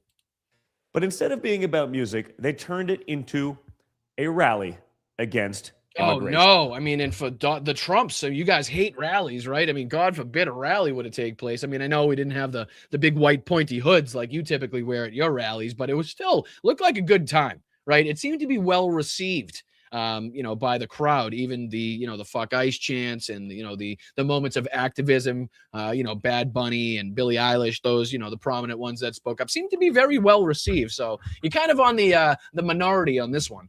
Enforcement. In her acceptance speech, Billie Eilish said, quote, No one is illegal on stolen land, which honestly, no one really knows what that means, but they say Nobody really knows what that means. That means that we, as fucking people that came and stole land from other people, shouldn't then go to judge or deport or say people couldn't come to this land as people that are on stolen land. I mean, again, not that difficult to understand. I know the reading's difficult, as you can tell by the whole podcast setup you got going on here. And I know a couple brain cells ain't firing the way they should be. A couple synapses ain't synapsing, to say the least. But I mean, it shouldn't be that difficult to understand what she meant, again, unless you know absolutely nothing about history. And these are the people that want to control the schools. They want to control the curriculums. They want to be, in every classroom telling you what your student can and can't learn. If it has to do with the real fucking history of this country, no, God forbid, we can't learn that. Jesus Christ, what do you want him to feel like, some sort of guilt, right? Do you want him to be like, oh my God, we shouldn't act like that in our fucking, in the way society is today? That would be crazy. it a lot. It becomes a talking point. But I guess that's sort of the point, right? No one knows what it means, but they just keep saying it anyway. But think about that for a second. Our ICE agents, the men and women who are out there every single day shooting people, gang members. Nah, see, that's just a bunch of hogwash, bunch of fucking bullshit. Not only are they not doing that, right? Not only is the overwhelming amount of people, either American citizens, immigrants going through the asylum process the way that they should be going through it, or just, people that don't have the criminal records that you come out here and espouse them to have, right? It's just very minimal, if at all, having a criminal record. So to say that you're out there going after the gangbang, like that's already been well fucking debunked when you were going into the Home Depot parking lots. Now that you're like begging all of these states to release the people that are already locked up in prison, right? So that you guys can just kind of waltz into these places and pad your numbers. Meanwhile, these are people that are already off the streets, right? And then when they're, when they have paid their fucking sentence, when they've paid their dues, right? Then they're supposed to be actively handed over per, I believe like the Minnesota state law says. So it's like, what the fuck? You just you don't want to work. You're just being lazy, fat motherfuckers and saying, okay, just, hand them all over. That way we can tell everybody about the numbers and we don't really have to go out into the streets and actually find the murderers, rapists, drug dealers, and criminals like that. You know what I mean? Because they're afraid to go into these places. I haven't seen yet on the fucking news this large raid, or even a small raid into like these terrible neighborhoods where these fucking gang members have their strongholds and have been, causing fucking chaos all over the community for years and years and years. I haven't seen it yet. I've seen them in like, just residential neighborhoods shooting people on the streets. That I've seen. American citizens, to be more exact. To be more clear, but I haven't seen the other thing that they claim they've been doing. And again, let's add up all the numbers here. How many people have been shot? How many people have been killed? How many American citizens have been rounded up? How many people have been detained illegally? How many people actively going through the legal asylum process the way that we say they should go through it have been caught up, rounded up, deported? And then how many people, like we knew about CCOT, what was it, 70 to 75% of the people deported to the CCOT prison in El Salvador had no or minimal criminal records, right? I mean, the list goes on and on and on about how they're not picking up the worst of the worst, how they're not rounding up the people that they say they're rounding up, right? And they're like, oh, the fucking Democrats want to like protect these people. It's like, well, you're not even actively going for them, because how the fuck could we protect people that you're not even actively going for? We're protecting the innocent ones. We're protecting the people trying to go about it the right way. We're protecting American citizens and letting, again, these people that live here and have lived here for 20, 30, 40 years, paying their dues, paying into society, paying taxes without getting the benefits for them, without committing any crimes, raising families, starting businesses, right? Making sure that other fucking facets of society can function. I mean, God knows how many people are going to fucking not have a roof over their heads, or they're going to have a very shitty roof over their heads if we continue on deporting all of the fucking people that we're deporting, right? There's going to be a lot of fucking not well-maintained lawns around this motherfucker. I can tell you that much if we continue like this. We've already seen the effects it's had on farmers when they're losing workers at a rapid rate, so they're unable to pick the crops. They're unable to get the crops at a manner of time before they spoil, or, before they can get the, the best price because it's the ripest, the freshest, right? We've seen what his tariffs are doing to farmers. We've seen what this, I'd be happy. I mean, I'd be fucking curious to see where China is at with their recent deal they've made with Donald Trump about buying soybeans, because we remember that they didn't even commit to a third of the deal that they went and signed with Donald Trump in his first administration. But now everybody's talking, they're going to be buying an exorbitant amount yet. And even in the first reports, they weren't living up to their fucking promises already. So I'd be curious to see where that deal's at. But all right, let's dive back into this. Drug dealers, human traffickers, convicted murderers from our communities. And shockingly, Hollywood hates them. I wonder why that is, guys. Well, and she wasn't the only one. Super Bowl halftime. Who watches this shit? Honestly, who the fuck watches this shit? He's not entertaining. He's not fucking funny, right? He's not amusing. He's not fucking charming. He's not good looking. I don't understand why people watch it. I don't understand. I'm not saying that you have to be any of those things, but it'd be helpful if you had at least one of those things going for you. I don't know. But he's not correct on the facts, right? He's not even a good propagandist. It's like he's a useless fucking waste of molecules. Like the cells in his body would be so better off being just a toaster. I don't know. Something else that could be useful and productive at that rate. I don't know. Just anything other than this fucking hack. Just this fucking giant human ball of snow.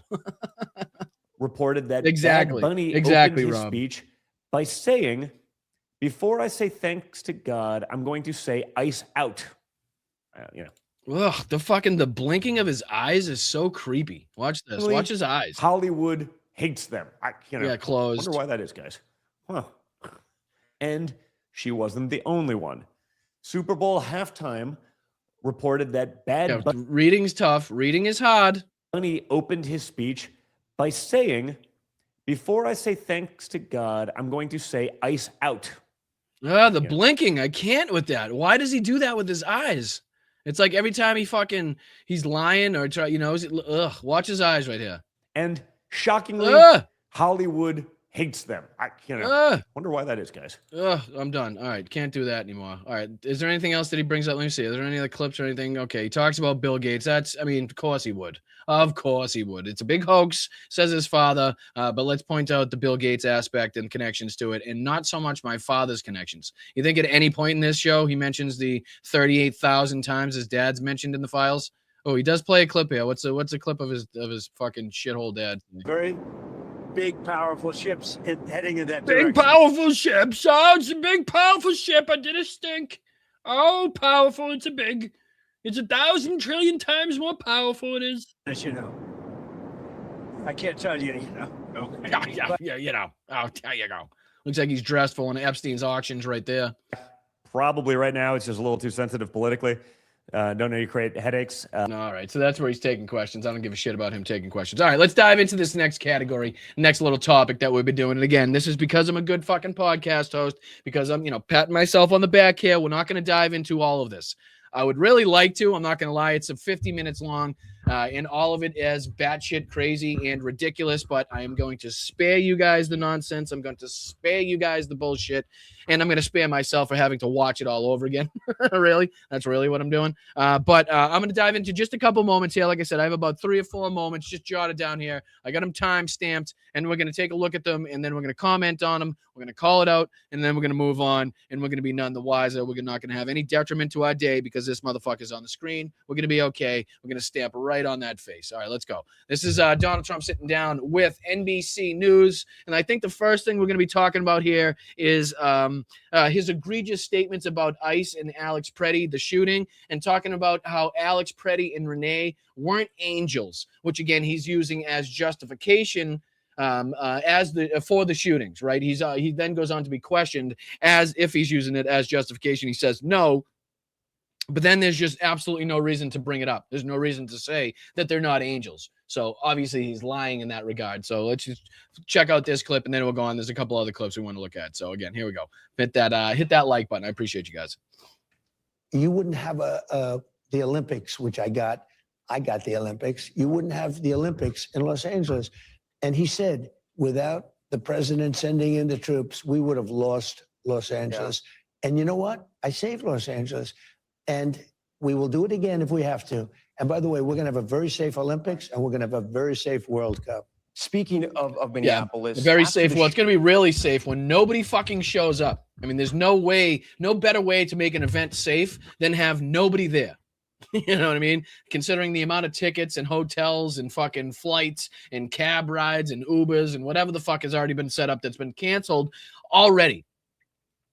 Considering the world's reaction to not only what Trump's doing outside of the United States, you know, considering NATO and Greenland, but also inside of the United States with ICE and Border Patrol and DHS, and also what he's doing, with, elections and is talking about, and clearly his connections with the Epstein files. We've already talked about yesterday how the rest of the world seems to be really taking action, or a lot more action, let's just say, to their politicians or high-profile people that were named in the files. People are resigning. There's investigations going on. People are being actively called out. Not here in the United States, though. We're just going to play it off and have absolutely no justice and accountability per Todd Blanche and the DOJ. But here he goes on about Alex Preddy here. Shooting of Renee Good. You said ICE made some mistakes. What were the mistakes? Well, look, I'm not happy with the two incidents. It's not, it's both of them, not one or the other. He was not an angel. And she was not an angel. And again, zero reason to say that in this regard, right? About Americans that were shot by a federal force of mass men that you sent in there, right? You told them to be brutal. You told them to be aggressive. You told them to fucking own the streets, right? And this is the result. So there's absolutely no reason whatsoever for you to, try to establish in there in any point that Renee or Alex weren't angels, unless you're trying to use that as justification for their murder, right? And again, he'll be further questioned as if that's what he's doing, and he says no. But again, no other reason to say it. Get some tapes from back, but still, I'm not happy with what happened there. Nobody could be happy, and ICE wasn't happy either. But no. You know where they were happy? Absolutely, they are happy. I fucking beg to differ. Because guess what? We talked about yesterday on this very fucking podcast the text messages from the young woman that was shot in Chicago 5 times and was left with 7 holes in her body. And the ICE officers, or the DHS, or the Border Patrol officers, and their text messages that were released afterwards, in which they were very fucking happy about what they did. Right? You're gloating about having taken 5 shots and left 7 holes, talking about how he'd love to have it happen again. And that's just what it is what it is. And, sorry, put that on your scoreboard, paraphrasing, of course. But they absolutely were gloating. So that's bullshit, too. Always be with our great people of law enforcement, ICE, police. We have to, as opposed to the American citizen, as opposed to, again, the people that those law enforcement officers and agents are out there supposed to be serving and protecting, as opposed to, having and wielding power over the community and over the citizenry. They're supposed to be protecting and serving the people. That's how it's usually supposed to work. I understand we've had, big problems with that as of late, but that's typically how it's supposed to go. If we don't back them, we don't have a country. We don't back them, you're going to end up, look, Washington, D.C. was a very unsafe place to be. All right, and like I said, we don't have to dive into too much. The next one I want to go to is at 14:19, where he has, I think, one of the more disgusting moments, not only of his interview, but also of his presidency here. Let's see if I can put this on, because this was floating around social media as well. It started a little before, so we know to get it, and we'll dive into it here. I think she's doing a very good job. Again, public relations. She's not getting credit for the job that she does. Let's move to the economy now. And excuse me, what is sad, though, and it is, we had the 2 primary incidents in Minnesota. Excuse me, just to set the scene here before he goes on. The 2 primary incidents he's talking about are the 2 American citizens that were shot in cold blood in broad daylight on the streets of the United States of America by his secret Gestapo Nazi police force. So again, when he goes on to indulge you with his recent comments, or his comments going on here, I want you to keep that in mind. That's what he's discussing. He's talking about the shooting, the daylight killings of American citizens by his Gestapo Nazi force. So listen to what he says here and tell me this isn't maybe the most egregious thing said yet, not only in this interview, but his presidency. And you shook up leadership there. You brought Tom Homan in. Yeah, I did. And Tom is great. Tom is a superstar. But you do thousands of arrests. You arrest thousands of rapists. You arrest thousands of the worst people. You arrest the drug dealers. I mean, we had drug kingpins. We had murderers. Thousands.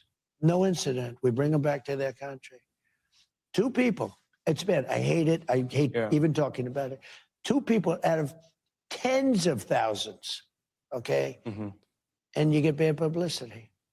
Nobody talks about all of the murderers that were taken out of our country. They don't talk about bad publicity. He's mad about the bad publicity he's been getting because of the, and again, let's just see here. ICE-related deaths. Should we do this year by year? Let's see here. Let's do 2026 first, right? We'll do 2026 first.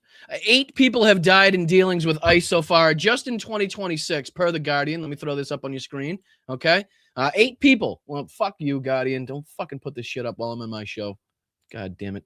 No, down. Out of here. Maybe later. That's what I said. All right. So 8 people have died in dealings with ICE so far in 2026. These are their stories. The high-profile killings of Minneapolis residents Alex Preddy and Renee Nicole Good are only 2 among many. Okay, and we heard this was talked about and brought up by his name's escaping me right now, but the Walter Masterson, when he was at his protest at the temple there that he was at, right? Protesting Tom Suozzi, who was speaking there, not as a part of the temple, but that's just where he was having the establishment. And he was reading down the list of people that were killed by ICE, and it's not just the 2 people. It's not just the 2 people. Right. So Keith Porter Jr., a 43-year-old black man, was fatally shot by an off-duty ICE agent outside of his Los Angeles apartment complex on the evening of 31 December 25. The father of 2 was firing a gun into the air in a Los Angeles apartment. Spokesperson said before the off-duty ICE agent, Brian Palacios, went to investigate, Porter was pronounced dead at the scene when police officers responded. Luis Gustavo Nunez Caceres, Geraldo Nunez Campos, Victor Manuel Diaz, Paradila, Renee Nicole Good, Luis Beltran Yanez Cruz, Javier Sanchez Dominguez, Alex Preddy. Like, just to show you, just the 2 out of, the thousands of people. And again, not even doing what he's saying that he's doing in the lie that he's telling right now. They're not rounding up thousands and hundreds of thousands of fucking murderers, criminals, and rapists. And they're not doing that. They're not doing that. So again, even the lie that he's telling you, even the fucking obfuscation that he's trying to pull here isn't true, isn't fucking working. It doesn't matter. It's not reality. But it was 2 Americans. They don't talk about, we have the smallest trucks. As an example, we've been very tough on the waters and soon, pretty much overall. But if you look at the waters where we the guy's like, the waters? What the fuck are you talking? The waters? And again, this is, and I still think the most combative or the best interview that Donald Trump that Donald Trump had to sit down for was the Axios interview with, Jonathan Swan. Remember that one where Jonathan Swan was like making him, Donald Trump was pulling out graphs and he didn't know what the fucking graphs were. Like, everybody that sits down to an interview with fucking Donald Trump should watch that interview and should play it just like that. And that kind of reminded me of it there, where he was like, the water? What do you mean the water? What are you talking about there? You know what I mean? And he goes on to talk about the boats that they were striking in Venezuela. All right, let's go on to the next one, because he brings up midterms, 2650. He brings up midterms. So I just want to go into that a little bit, because obviously we want to pay attention to anything that they're saying about midterms, because I feel like there's something going on. There's something brewing behind the scenes here. Just too many fucking things happening relating to voter rolls, relating to Fulton County, relating to quid pro quos, relating to statements about nationalizing voting, relating to talking about fucking Republicans taking over voting, while also recognizing they're going to get their asses kicked if they don't do something in November. So I'm just kind of trying to piece together the puzzle. And this is where Donald Trump here lies through his teeth and tries to say that he didn't say that they should nationalize the vote. We played it on the show, believe yesterday, if not the day before, 2 clips. Not only the CNN clip where he doubles down on it, but also the Dan Bongino clip where he states it originally. So, and then he goes on to say here on NBC that he never said nationalize, and he lies through his teeth. So here's that moment. Everything was going to do. Robots are going to kill jobs. Everything's going to kill jobs. And you end up, if you're smart, doing great. Okay, you are close with the Ellisons, who are trying to stop a merger between Warner Brothers, Discovery, and Netflix. This deal could change the makeup of the media as we know it. Are you personally going to get involved in that deal? I haven't been involved. I think this is just a couple seconds. Let me see here. I think I started it maybe a little early. Let me start it right here. My apologies. I don't. Nobody should have to see more of Donald Trump than is totally necessary. But here we go. I mean, there's a theory that one of the companies is too big and it shouldn't be allowed to do it, and the other company is saying something else about, they're knocking. But you're not going to interfere, even though you're close with the beating the hell out of Ellisons. each other, and there'll be a winner. Okay, let's talk about the midterms. You've recently suggested nationalizing elections. What do you mean by that? And I didn't say national. I said, Oh, he didn't say nationalize? I'm sorry. Can I get that one more time? Did he say he didn't say nationalize? Nationalizing elections. What do you mean by that? and I didn't say national. I said He didn't say nationalize. Oh, guys, did he say nationalize? I feel like I remember him saying nationalize. Let's just see here real quick. I'm just kind of curious. Is this why Trump says Republicans should nationalize elections? Okay, that should give us some good insight as to whether or not he said nationalize. Real quick. These people were brought to our country to vote, and they vote illegally. And amazing that the Republicans aren't tougher on it. The Republicans should say, we want to take over. We should take over the voting. Okay, so we should take over the voting. First thing he said. The voting in at least 15 places. Yeah, the Republicans ought to nationalize the voting. Okay, I'm sorry. It sounded to me, I know I'm getting old here in my old age, ripe old age of 40 here, but I'm pretty sure my ears haven't gone out just yet. Sounded to me, sounded a whole hell of a lot to me like he said nationalize the voting. And again, just maybe one more time, because I'm getting old. I am getting old. Just one more time here. We want to take over. We should take over the voting in at least 15 places. The Republicans ought to nationalize the voting. Okay, all right. So that's pretty clear. I don't know if you could get more clear than that, but let's just one more time from Donald Trump here. Nationalizing elections. What do you mean by that? And I didn't say national. I said no. There are some areas. I don't know where you can pull that out of. Where did you get nationalized from? I only said it in about 13 different instances at this point that you could speak to. But come on, that's not what I said. Is in our country that are extremely corrupt. They have very corrupt elections. Take a look at Detroit. Take a look at Philadelphia. Take a look at Atlanta. There are some areas that are unbelievably corrupt. Here we go again, ladies and gentlemen. Here we go again. Sound fucking familiar? Does this rhetoric sound familiar? Sounds like they're brewing up a storm here. You know what I mean? I'm just kind of trying to point out what I'm smelling. I don't know what I'm sniffing, but it feels like I stepped in something. I can tell you that much. I don't know what's going to happen or what the ploy is or what the plan is, but I'm going to be fucking vigilant. I can tell you that much. I'm going to be fucking listening to what he's saying, looking at what the administration is telling different fucking states. Because again, I'm not going to let this slip past nothing. Because as they're putting, like Steve Bannon said, we're going to be putting ICE agents and Border Patrol all over these fucking voter polls, these voter places, right? Which is going to have the distinct fucking ability to keep people inside of their houses or at least away from going to the voter station, thus changing the outcome of the election, right? I mean, that's just one part of the process that they're going to try to pull, but who knows what else is going to come here. But I mean, again, listen to what he's saying. More too. I say that we cannot have corrupt elections. If we have to, if they don't straighten it out, as an example, voter ID. Why don't the Democrats want voter ID? Oh my God. How many times has this been explained to you? Because it would automatically, shun or exclude people from being able to vote. The people that can't get to the places that they need to get to in order to obtain that. They can't afford the funds. They don't have the proper documentation, but they're legal that they may not have a social security card or a birth certificate or any of that stuff in order to obtain this card. A multitude of different reasons as to why. Again, you want to make it free? Right? You want to make it fucking easily obtainable. And I mean, like the most easily obtainable fucking thing ever. Like it will be physically dropped off to every single person in this country of voting age, of legal status and on a fucking voter roll. then again, it's a different story. But again, that's not what you guys are talking about. So unless you're talking about this shit, then again, we're not just going to exclude people in rural areas. We're not going to exclude brown and black people that may not have the ability to, and again, fucking white people to a large extent too, that are too poor in rural areas that can't, that don't have the ability to obtain the ID. Again, these are just some reasons as to why it's not a fucking good idea, or why there's some changes need to be made to at least the fucking the thought of having it. You know what I mean? Want voter ID. Democrat voters want it, but Democrat politicians don't. Why don't they want it? Because again, I just explained it to you. I know you can't hear me, but guaranteed it's been explained to you at least, I'm going to say 200, 250 times at this point. To cheat on elections. Can you imagine if I were a politician and they asked me, do you want voter identification? Yeah, you can talk about it all you want. You can continue to talk about it all you want. The answer still remains the same. And allow cheating in elections. Now, if we need to put in federal controls as Here we go. opposed to state controls. Here we go. Remember this. They're really an agent. They're really accumulating the votes for who wins an election.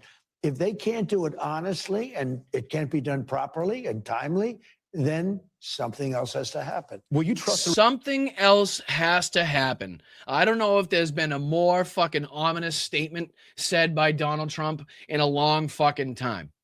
Something else needs to happen. The federal government needs to step in. We need to nationalize elections. ICE is going to be all over the fucking voting stations. What's going on? The quid pro quos, hey, hand over your voter rolls. Let's storm Fulton County. And I believe he does go into question him about Fulton County in this exchange here. So I'll let this go on. Results of the midterms if Republicans lose control of Congress? I will if the elections Oh, that's a good question. Will you accept the results of the midterms if the fucking Republicans get their ass kicked? Will you trust the results of the midterms if Republicans lose control of Congress? I will if the elections are honest. Look, again, the same fucking bullshit he was saying before the last election. Yes, but only if we deem it to be fair and free and no cheating involved. Again, setting the stage, setting the table. What did he do last time? He came out in the middle of the fucking night and said, "Frankly, we did win this election." Right? What's to say he's not going to do it again? What's to say he's not going to say, hey, don't fucking listen to any of the results that just came in. It's all fraudulent, this, that, and the other thing. Who's going to be on top of it? Because we fucking better have a plan. I can tell you that much. I want the last one that wants to complain. I just had a great election. They say one of the greatest elections. No, you say that. Nobody fucking says that. The only other people that say that are the people in the room with you repeating it after you say it, you dipshit.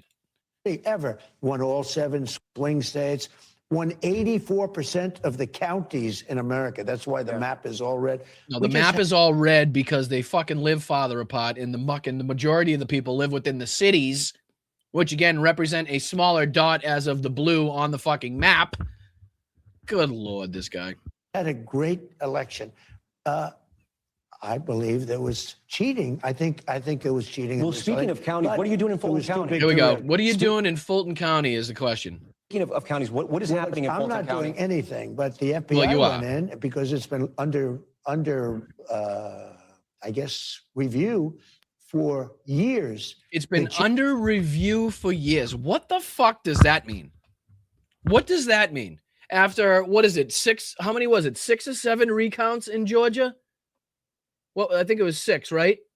6 recounts in Georgia, countless fucking court cases, the recordings of the threats to Brad Raffensperger, the calls by Lindsey Graham, find me 11,780 votes, right? What the fuck are we talking about here? If you want to talk about the cheating, it's the cheating that you and Rudy and fucking Lindsey Graham were caught up in, right?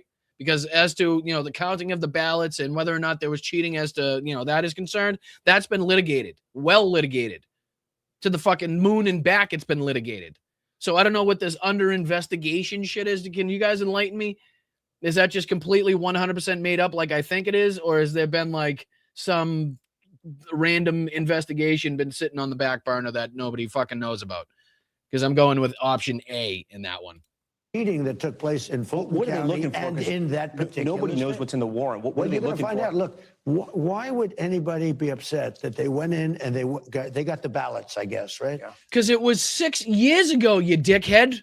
And it was well litigated, and the lies that you told when it was going on were called out rightfully as lies and bullshit. And judges, thankfully, didn't allow those bullshit court cases to go on and proceed. So you were forced to stand in front of dildo stations and dildo stores and to plead your case, like Rudy. I'm fucking. That was real life. That happened. That happened. That's a thing. Fucking shit. What timeline are we living in, dude? What in the fuck are we doing? Again, they did this. That's been under review and under investigation. Under review and under investigation. Now, are a review and an investigation two separate things? Was it under both a review and an investigation, or are we just throwing in whatever word you think kind of sounds right in this situation? Because, again, I'm a dildo stations, Nina. I know. I don't know.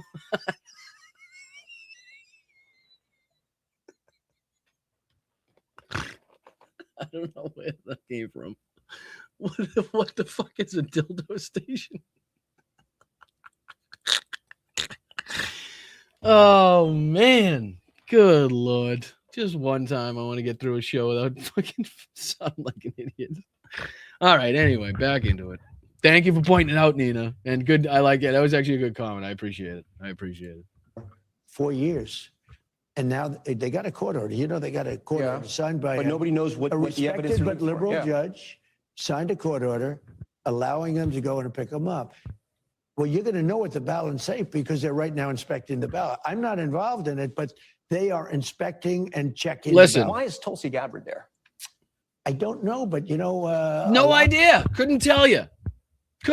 Listen to this fucking bullshit. Listen to this bullshit. The cheating comes from it's international cheating. You have people International cheating. So, well, I'm sorry. Do you now all of a sudden believe the Russia infiltration and interference in our elections? Because I could have sworn you were like, no, that's a hoax. We believe Putin over this one. Like our intelligence agencies don't know what the fuck they're talking. I thought it was like a meeting in Helsinki. I thought it was like 2017. I could be wrong. I thought it could look like you. It did look like you. say from China. You put this on let me Truth ask you, Social. do you think China tries to influence our election? We know. Do you have evidence to suggest that that's why Kristi Noem's involved in going into Fulton County? Because the question was, why is she there as the director of national intelligence?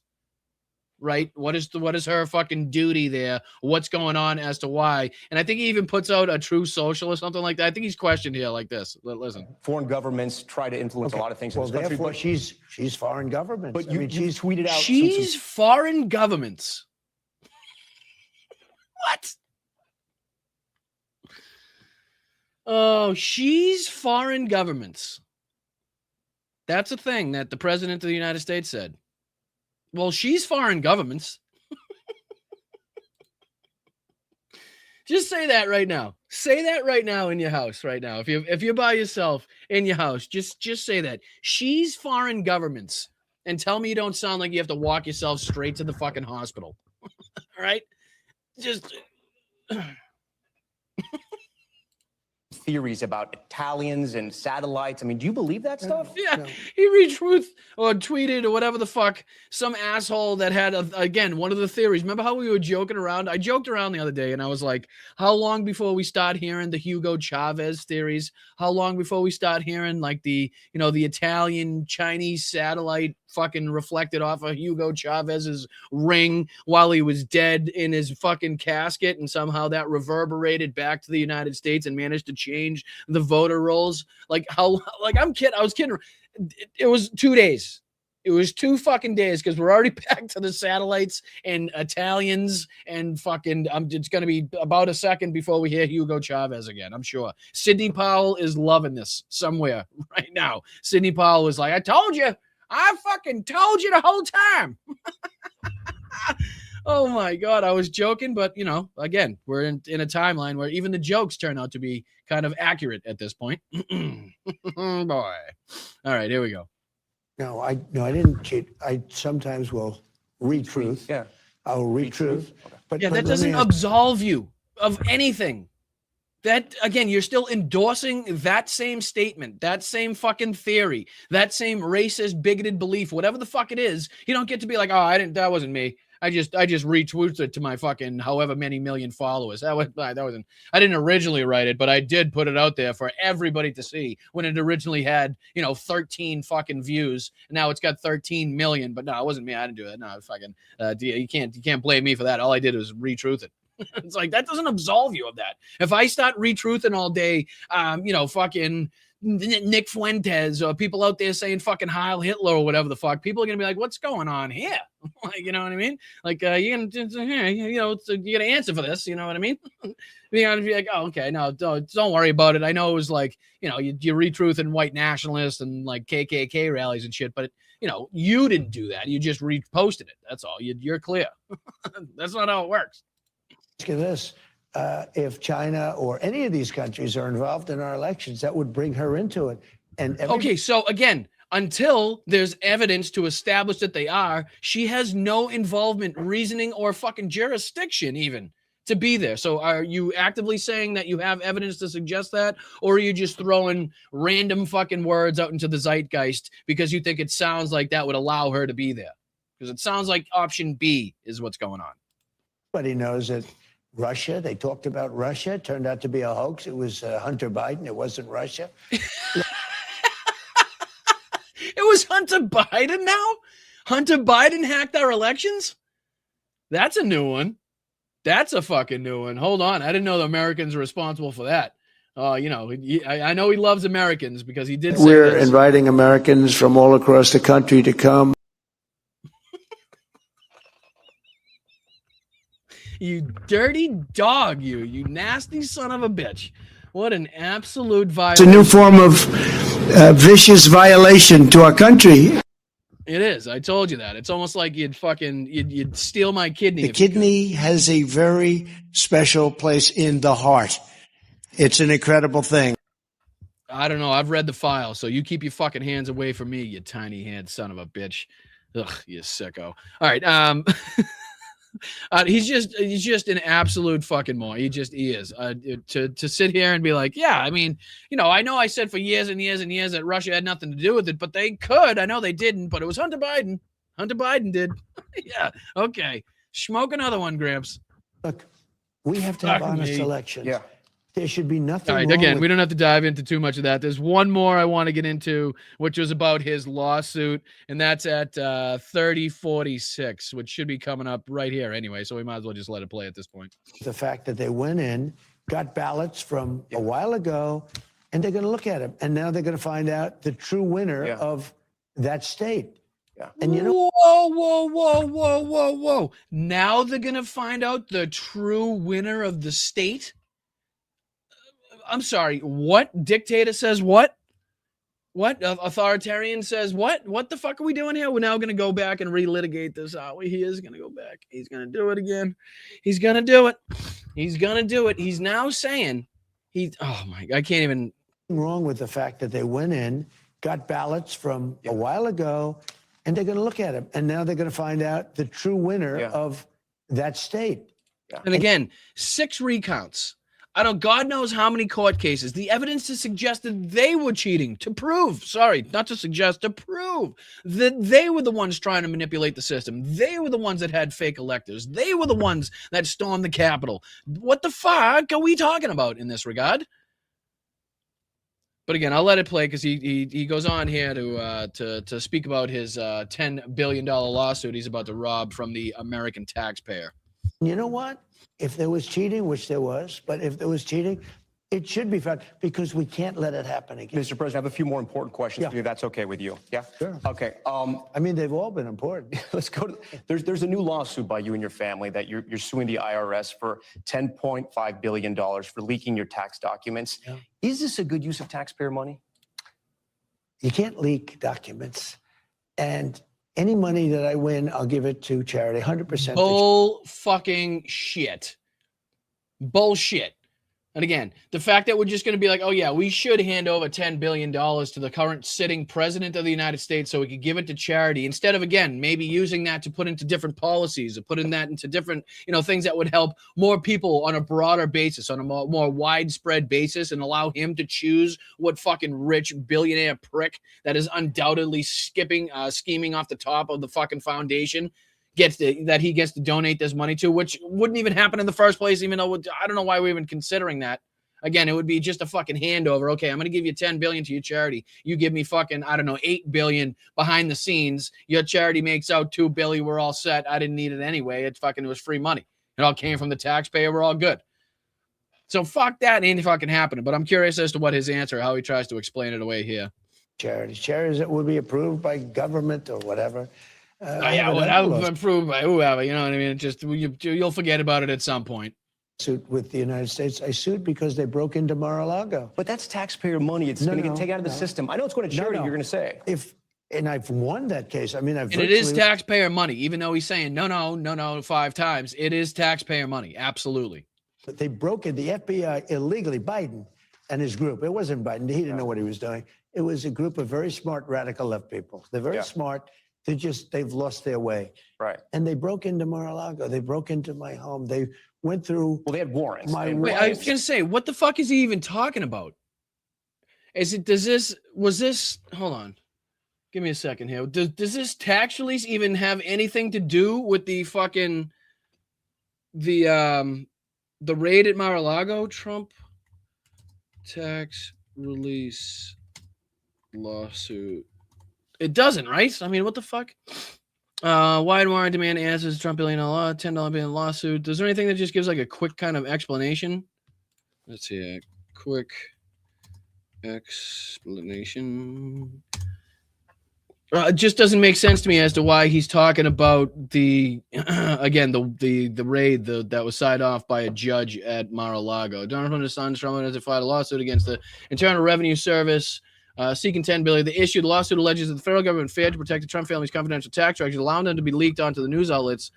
New York Times, ProPublica, culprit traced to John Little, confidence 5 years. The argument, the lawsuit claims that the leak caused massive financial and reputational harm, tarnished the business reputations. The suit is legally and ethically complex, follows years of Trump fighting to keep his taxes private, with the 2020 leaks revealing that he paid $750 in federal income in his first year as president and no taxes in several other years. No mention of it having to do with anything at Mar-a-Lago. Let me see what you guys are saying in the chat. Well, that's what Joe, brings up a good point in the chat here. Tax info leak, can I sue? And what, a lot of people are saying is that there was something like, I don't know if it's 44,000 or 440,000, but there was a shitload of people that were also kind of affiliated or attached with this fucking leak at the same time. So it's like, is Donald Trump setting the precedent where all 44,000 or thousands at least, I don't know the specific number, I think I may be adding an extra zero or losing an extra zero on there somewhere, but to you get the point. There's a substantial amount of people that could do this, and if they all sue for 10 billion, I mean, you do the math on that, and again, we'll all be fucking hat in hand in one single night if that's the case. So a good point here by Joe. Appreciate you, brother. But again, nothing mentioned here. Why he's talking about Mar-a-Lago, I don't fucking know. Draws. Yeah. They went through, that's a double meaning. They went through Barron's, my son's, everything. What the fuck does that have to do with your taxes? What are we doing here? Bring it back on track here, NBC. Through the whole house, hundreds of people. They went in with guns. They're fucking law enforcement, you dumb motherfucker. What are you talking about? What'd you want them to go in? Nerf? You want to be going to the fucking tasers and fucking laser tag? What are we doing here? You wanted to play paintball inside of Mar-a-Lago? Of course they're going in with guns, you dumb son of a bitch. Jesus. Guns. How would this work? Guns. Oh my God, the guns. Guns. How would this work? Wait. I brought up a lawsuit. Essentially, the lawsuit's been won. Essentially, the lawsuit's been won. Oh, because he has the right people in place that are going to let it happen. That's why he knows. That's why he's got the ability to say that. Essentially, it's already won because I have the correct people in place that are going to allow it to happen. And Scott Bessant's definitely not going to stand in the way, as we saw from the previous clips. I guess I won a lot of money. How would this work, though, Scott? I guess I won a lot of money. This motherfucker. Head of the IRS. Pam Bonnie's the head of the Justice Department. They're going to defend the IRS against you. You're their boss. Well, there's never been anything like it, in all fairness. So are you going to tell them to pay you? Don't forget, I sued as a private citizen because I sued between terms. I won But are you 3 gonna tell them times. to Now, plead? again, shouldn't you recuse yourself, or shouldn't the lawsuit be put on hold, or what is the actual legal way that this is supposed to take place? Considering that the president of the United States is typically supposed to recuse himself from, his corporations, businesses, money making ventures and stuff like that, right? Like the emoluments clause. You understand what we're talking about? So why would we now allow the president to pocket $10 billion of taxpayer money, not just money made in fucking the capitalist system, not just money made through his business ventures, but quite clearly stolen out of the treasury, $10 billion for damages in which his tax information should have been released a long time ago anyway as president of the United States. But he's just mad that people found out that he paid $750 in taxes and then $0 in taxes in the same years to the United States as he was paying hundreds of thousands of dollars to taxes to China and other fucking places. 3 times, but I didn't assume, unfortunately. And again, remember, the first price that he was seeking was the $230 million that we heard earlier. So it's even more than $10 billion, because I think that he's now added that on. So it's like $10,230 million, if we're trying to be exact. I didn't assume office the second time, but here's the story. I sued because they broke into Mar-a-Lago. That was before I became president. Now it goes along, and it turned out that the suit is a very strong suit. So I don't know if he's referencing, maybe that's the $230 million lawsuit they were referencing earlier in the clips. But why and how he thinks he's going to win on a lawsuit, and again in an action that was signed off by a judge with a warrant and stuff. So why? But of course he's got his sycophants in place. So why the fuck would he care about what the law actually states, right? God forbid. All right, we're running out of time here. My apologies. There's a couple other instances that I want to talk about. We didn't really get into much of the prayer breakfast. I don't know if anybody's going to be really mad about that. But he did have a couple stupid moments. And a lot of people here are kind of pointing to not this one in particular, but, this one included in a lot of these other dumb moments, because, boy, did he fucking have a mental fucking breakdown on the stage today, guys. This is Trump. We have our Director of National and International Intelligence, Tulsi Gabbard. She took a lot of heat because she went into Pam's insistence and she looked at votes and then wanted to check him out from Georgia. Let's assume Russia had something to do with it. You could add China and about 5 other countries. So this goes right in line with the last couple of clips that we were talking about, where he was asked, why, excuse me, I think I said Kristi Noem earlier, my apologies. Why is Tulsi Gabbard down there, down in Fulton County checking out these votes, in which he started to talk about Russia. He started to talk about China, all things that they denied for years and years and years of people having involvement. Well, now all of a sudden they're ready to use that as an excuse to have Tulsi Gabbard down there checking out the votes in Fulton County from 2020. Listen to this bullshit.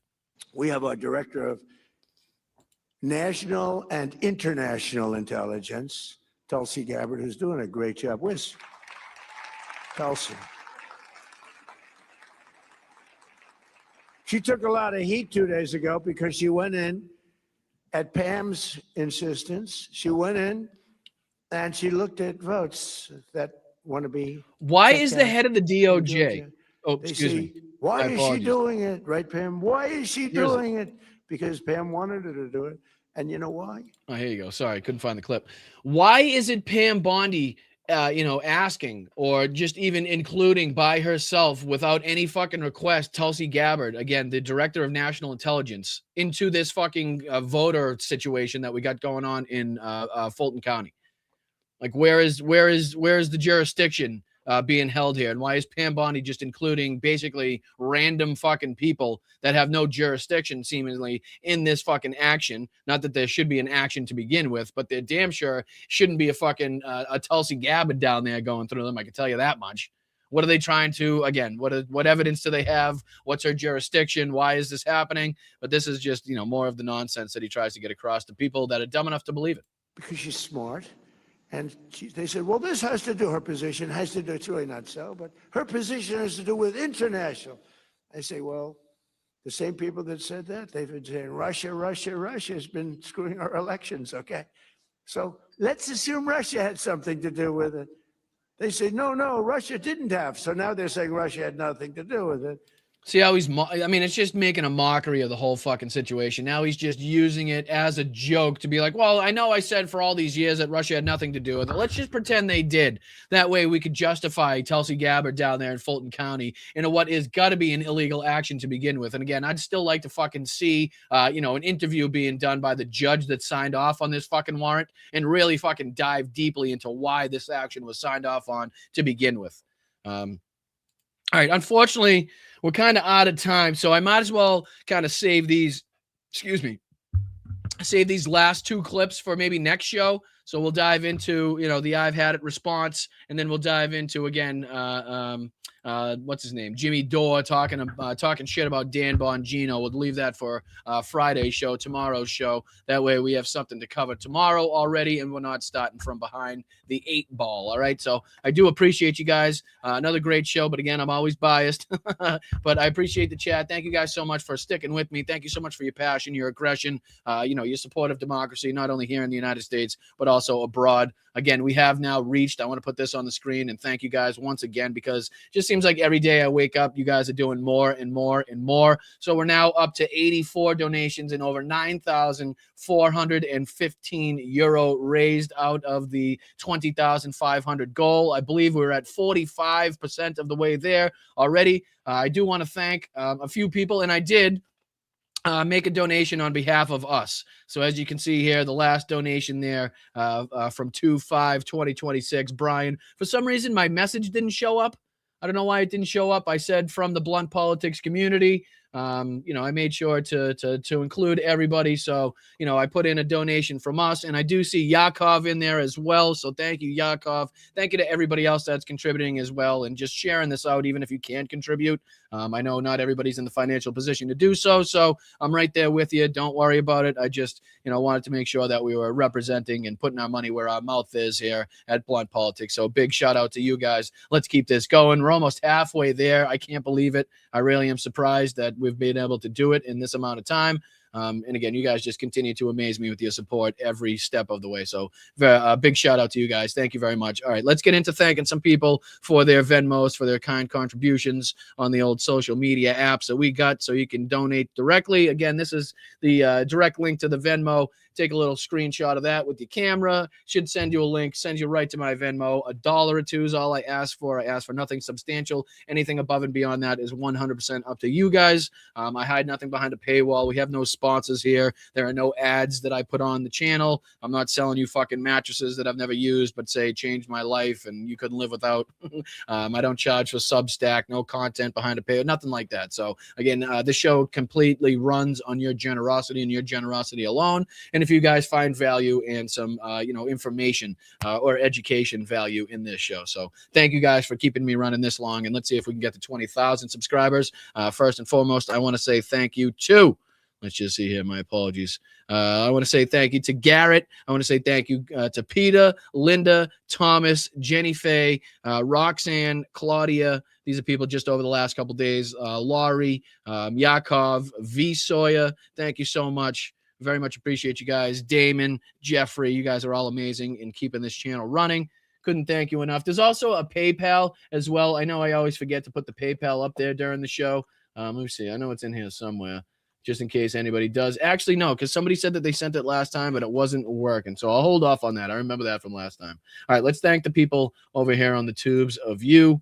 Appreciate you, Nola, coming in first, hot and heavy with the $5 contribution. Big shout out to you. Much appreciated for the super sticker. Thank you for watching. Thank you for being here. Thank you for contributing.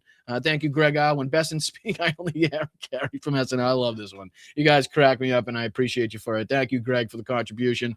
Thank you, Masha. Appreciate the $5. As soon as I get my mail-in ballot, it's going in the mail 2 days later after research. They ain't going to suppress my vote with their USPS bullshit. So let me see, because that's probably a good thing to make people aware of. Let's see here.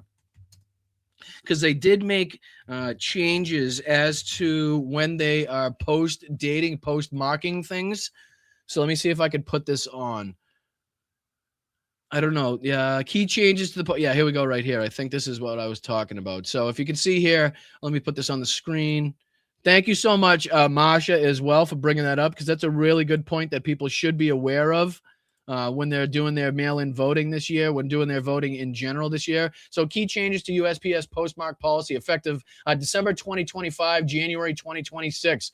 Processing versus mailing date. So the postmark now reflects the date of the first automated processing operation at a regional facility. So not where you dump it, right? So I hope I'm getting this correctly. I think I'm getting this correct, but it's not, it used to be where you put the, the thing in there and where it's, that's when it is marked, right? But now it is marked when it first goes through that automated processing operation. And that's when it gets to its destination, I believe, if I'm not mistaken, or when it gets to a certain point, not the actual date that it used to be, right? So potential delays, mail dropped in a collection box even before the last pickup may not be processed until the following day or later. Impact on deadlines. Items requiring a specific date, such as IRS filings or mail-in ballots, may be considered late if they are not processed until after the deadline.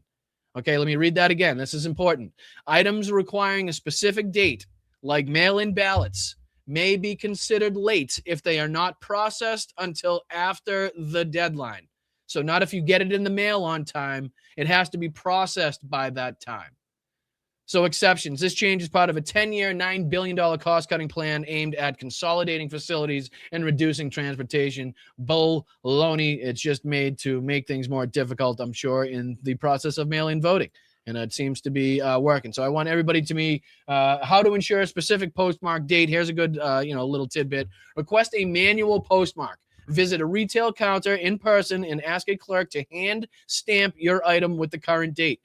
Use certified registered mail. These services provide a receipt that serves as proof of the mailing date. Use PVI labels. Ensure you get a posted validation imprint label from a retail counter. Mail early. Send items several days before the actual deadline. Okay, so I don't know if you want to take a screenshot of this. If anybody wants these little tidbits, to make sure that they're not getting caught up in having their ballot, put aside or not counted because of these changes that people may not be aware of. So, Masha, thank you very much. Very much appreciate you for bringing that up. Very smart of you to reference that, because we need to be on top of the changes, all these little sly little fucking things that they're going to try to do to, impede voting and trying to, sway the midterms. You know what I mean? So thanks again, Masha. Appreciate you. And she's back. Love you, Boston Brian Mods and Briantologist in the chat. Thank you so much to you, Masha. Once again, thank you for being here. Thank you for contributions.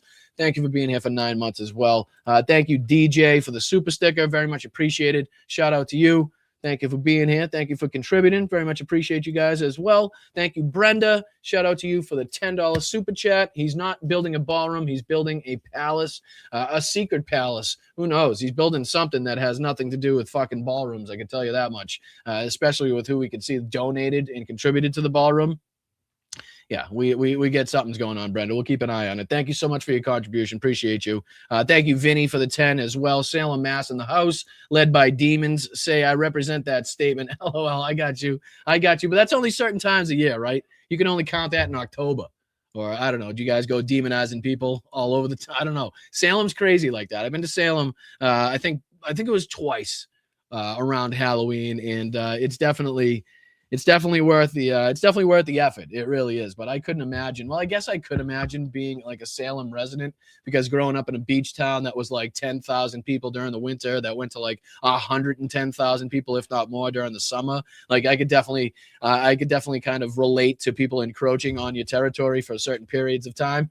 You know what I mean?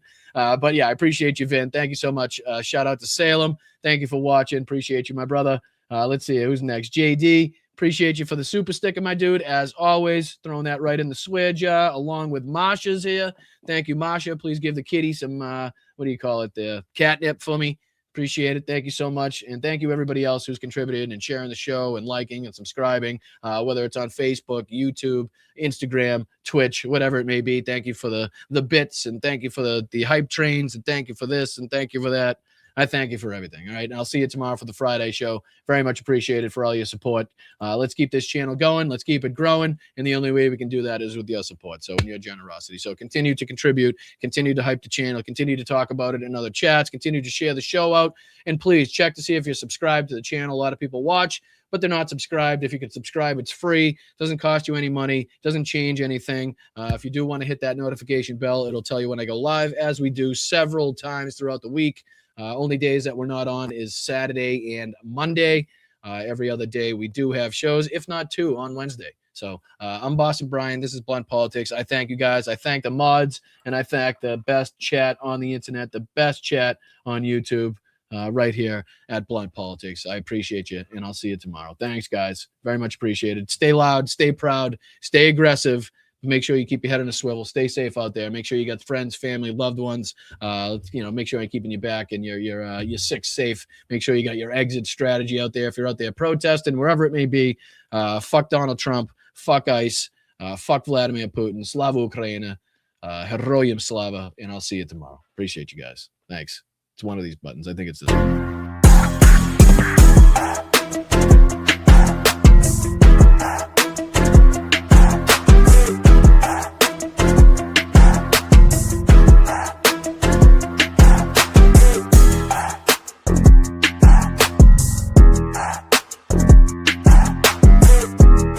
Happy birthday, Forever Young. Happy birthday. Hope you have a good one. Thank you so much for being here on your birthday. That really means a lot. Sorry I didn't see that earlier. My apologies. Thanks, Dad. Appreciate it, big guy. I don't know if you can hear it through the speakers or hear it through the walls.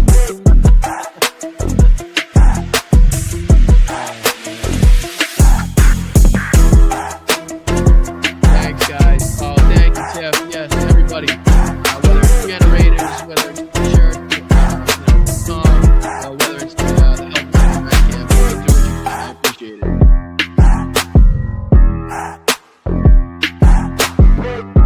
Nothing bad can happen. It can only good happen. God bless the United States. The kidney has a very special place in the heart. It's an incredible thing. We're inviting Americans from all across the country to come.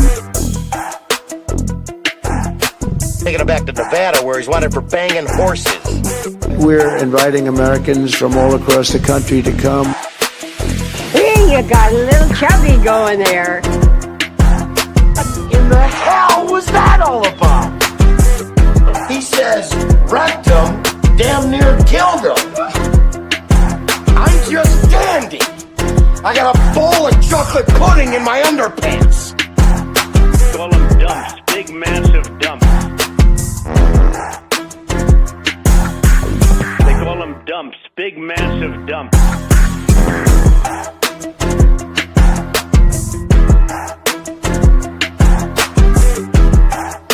I'm just dandy. I got a bowl of chocolate pudding in my underpants. Oh, I love it. What uranium is, right? This thing called nuclear weapons and other things, like lots of things are done with uranium, including some bad things. I ain't falling for no banana in my tailpipe. You'll have a group of Venezuelan killers, street gangs, occupying the town with MK-47s. I know that gun very well. I got to know it very well. I've become an expert on guns.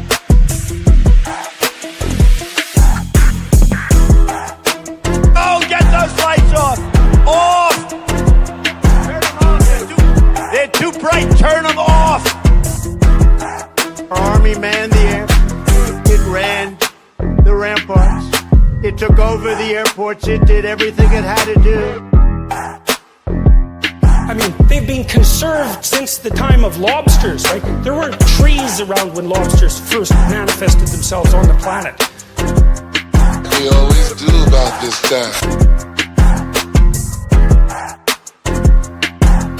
Eating the dogs, the people that came in, they're eating the cats, they're eating the pets of the people that live there. Go fuck yourself. I'm just an average guy who read public documents where the elite said they were going to enslave us and destroy America, and I'm not going to be like yuppie scum and deny the threat to my country. I'm going to fight back.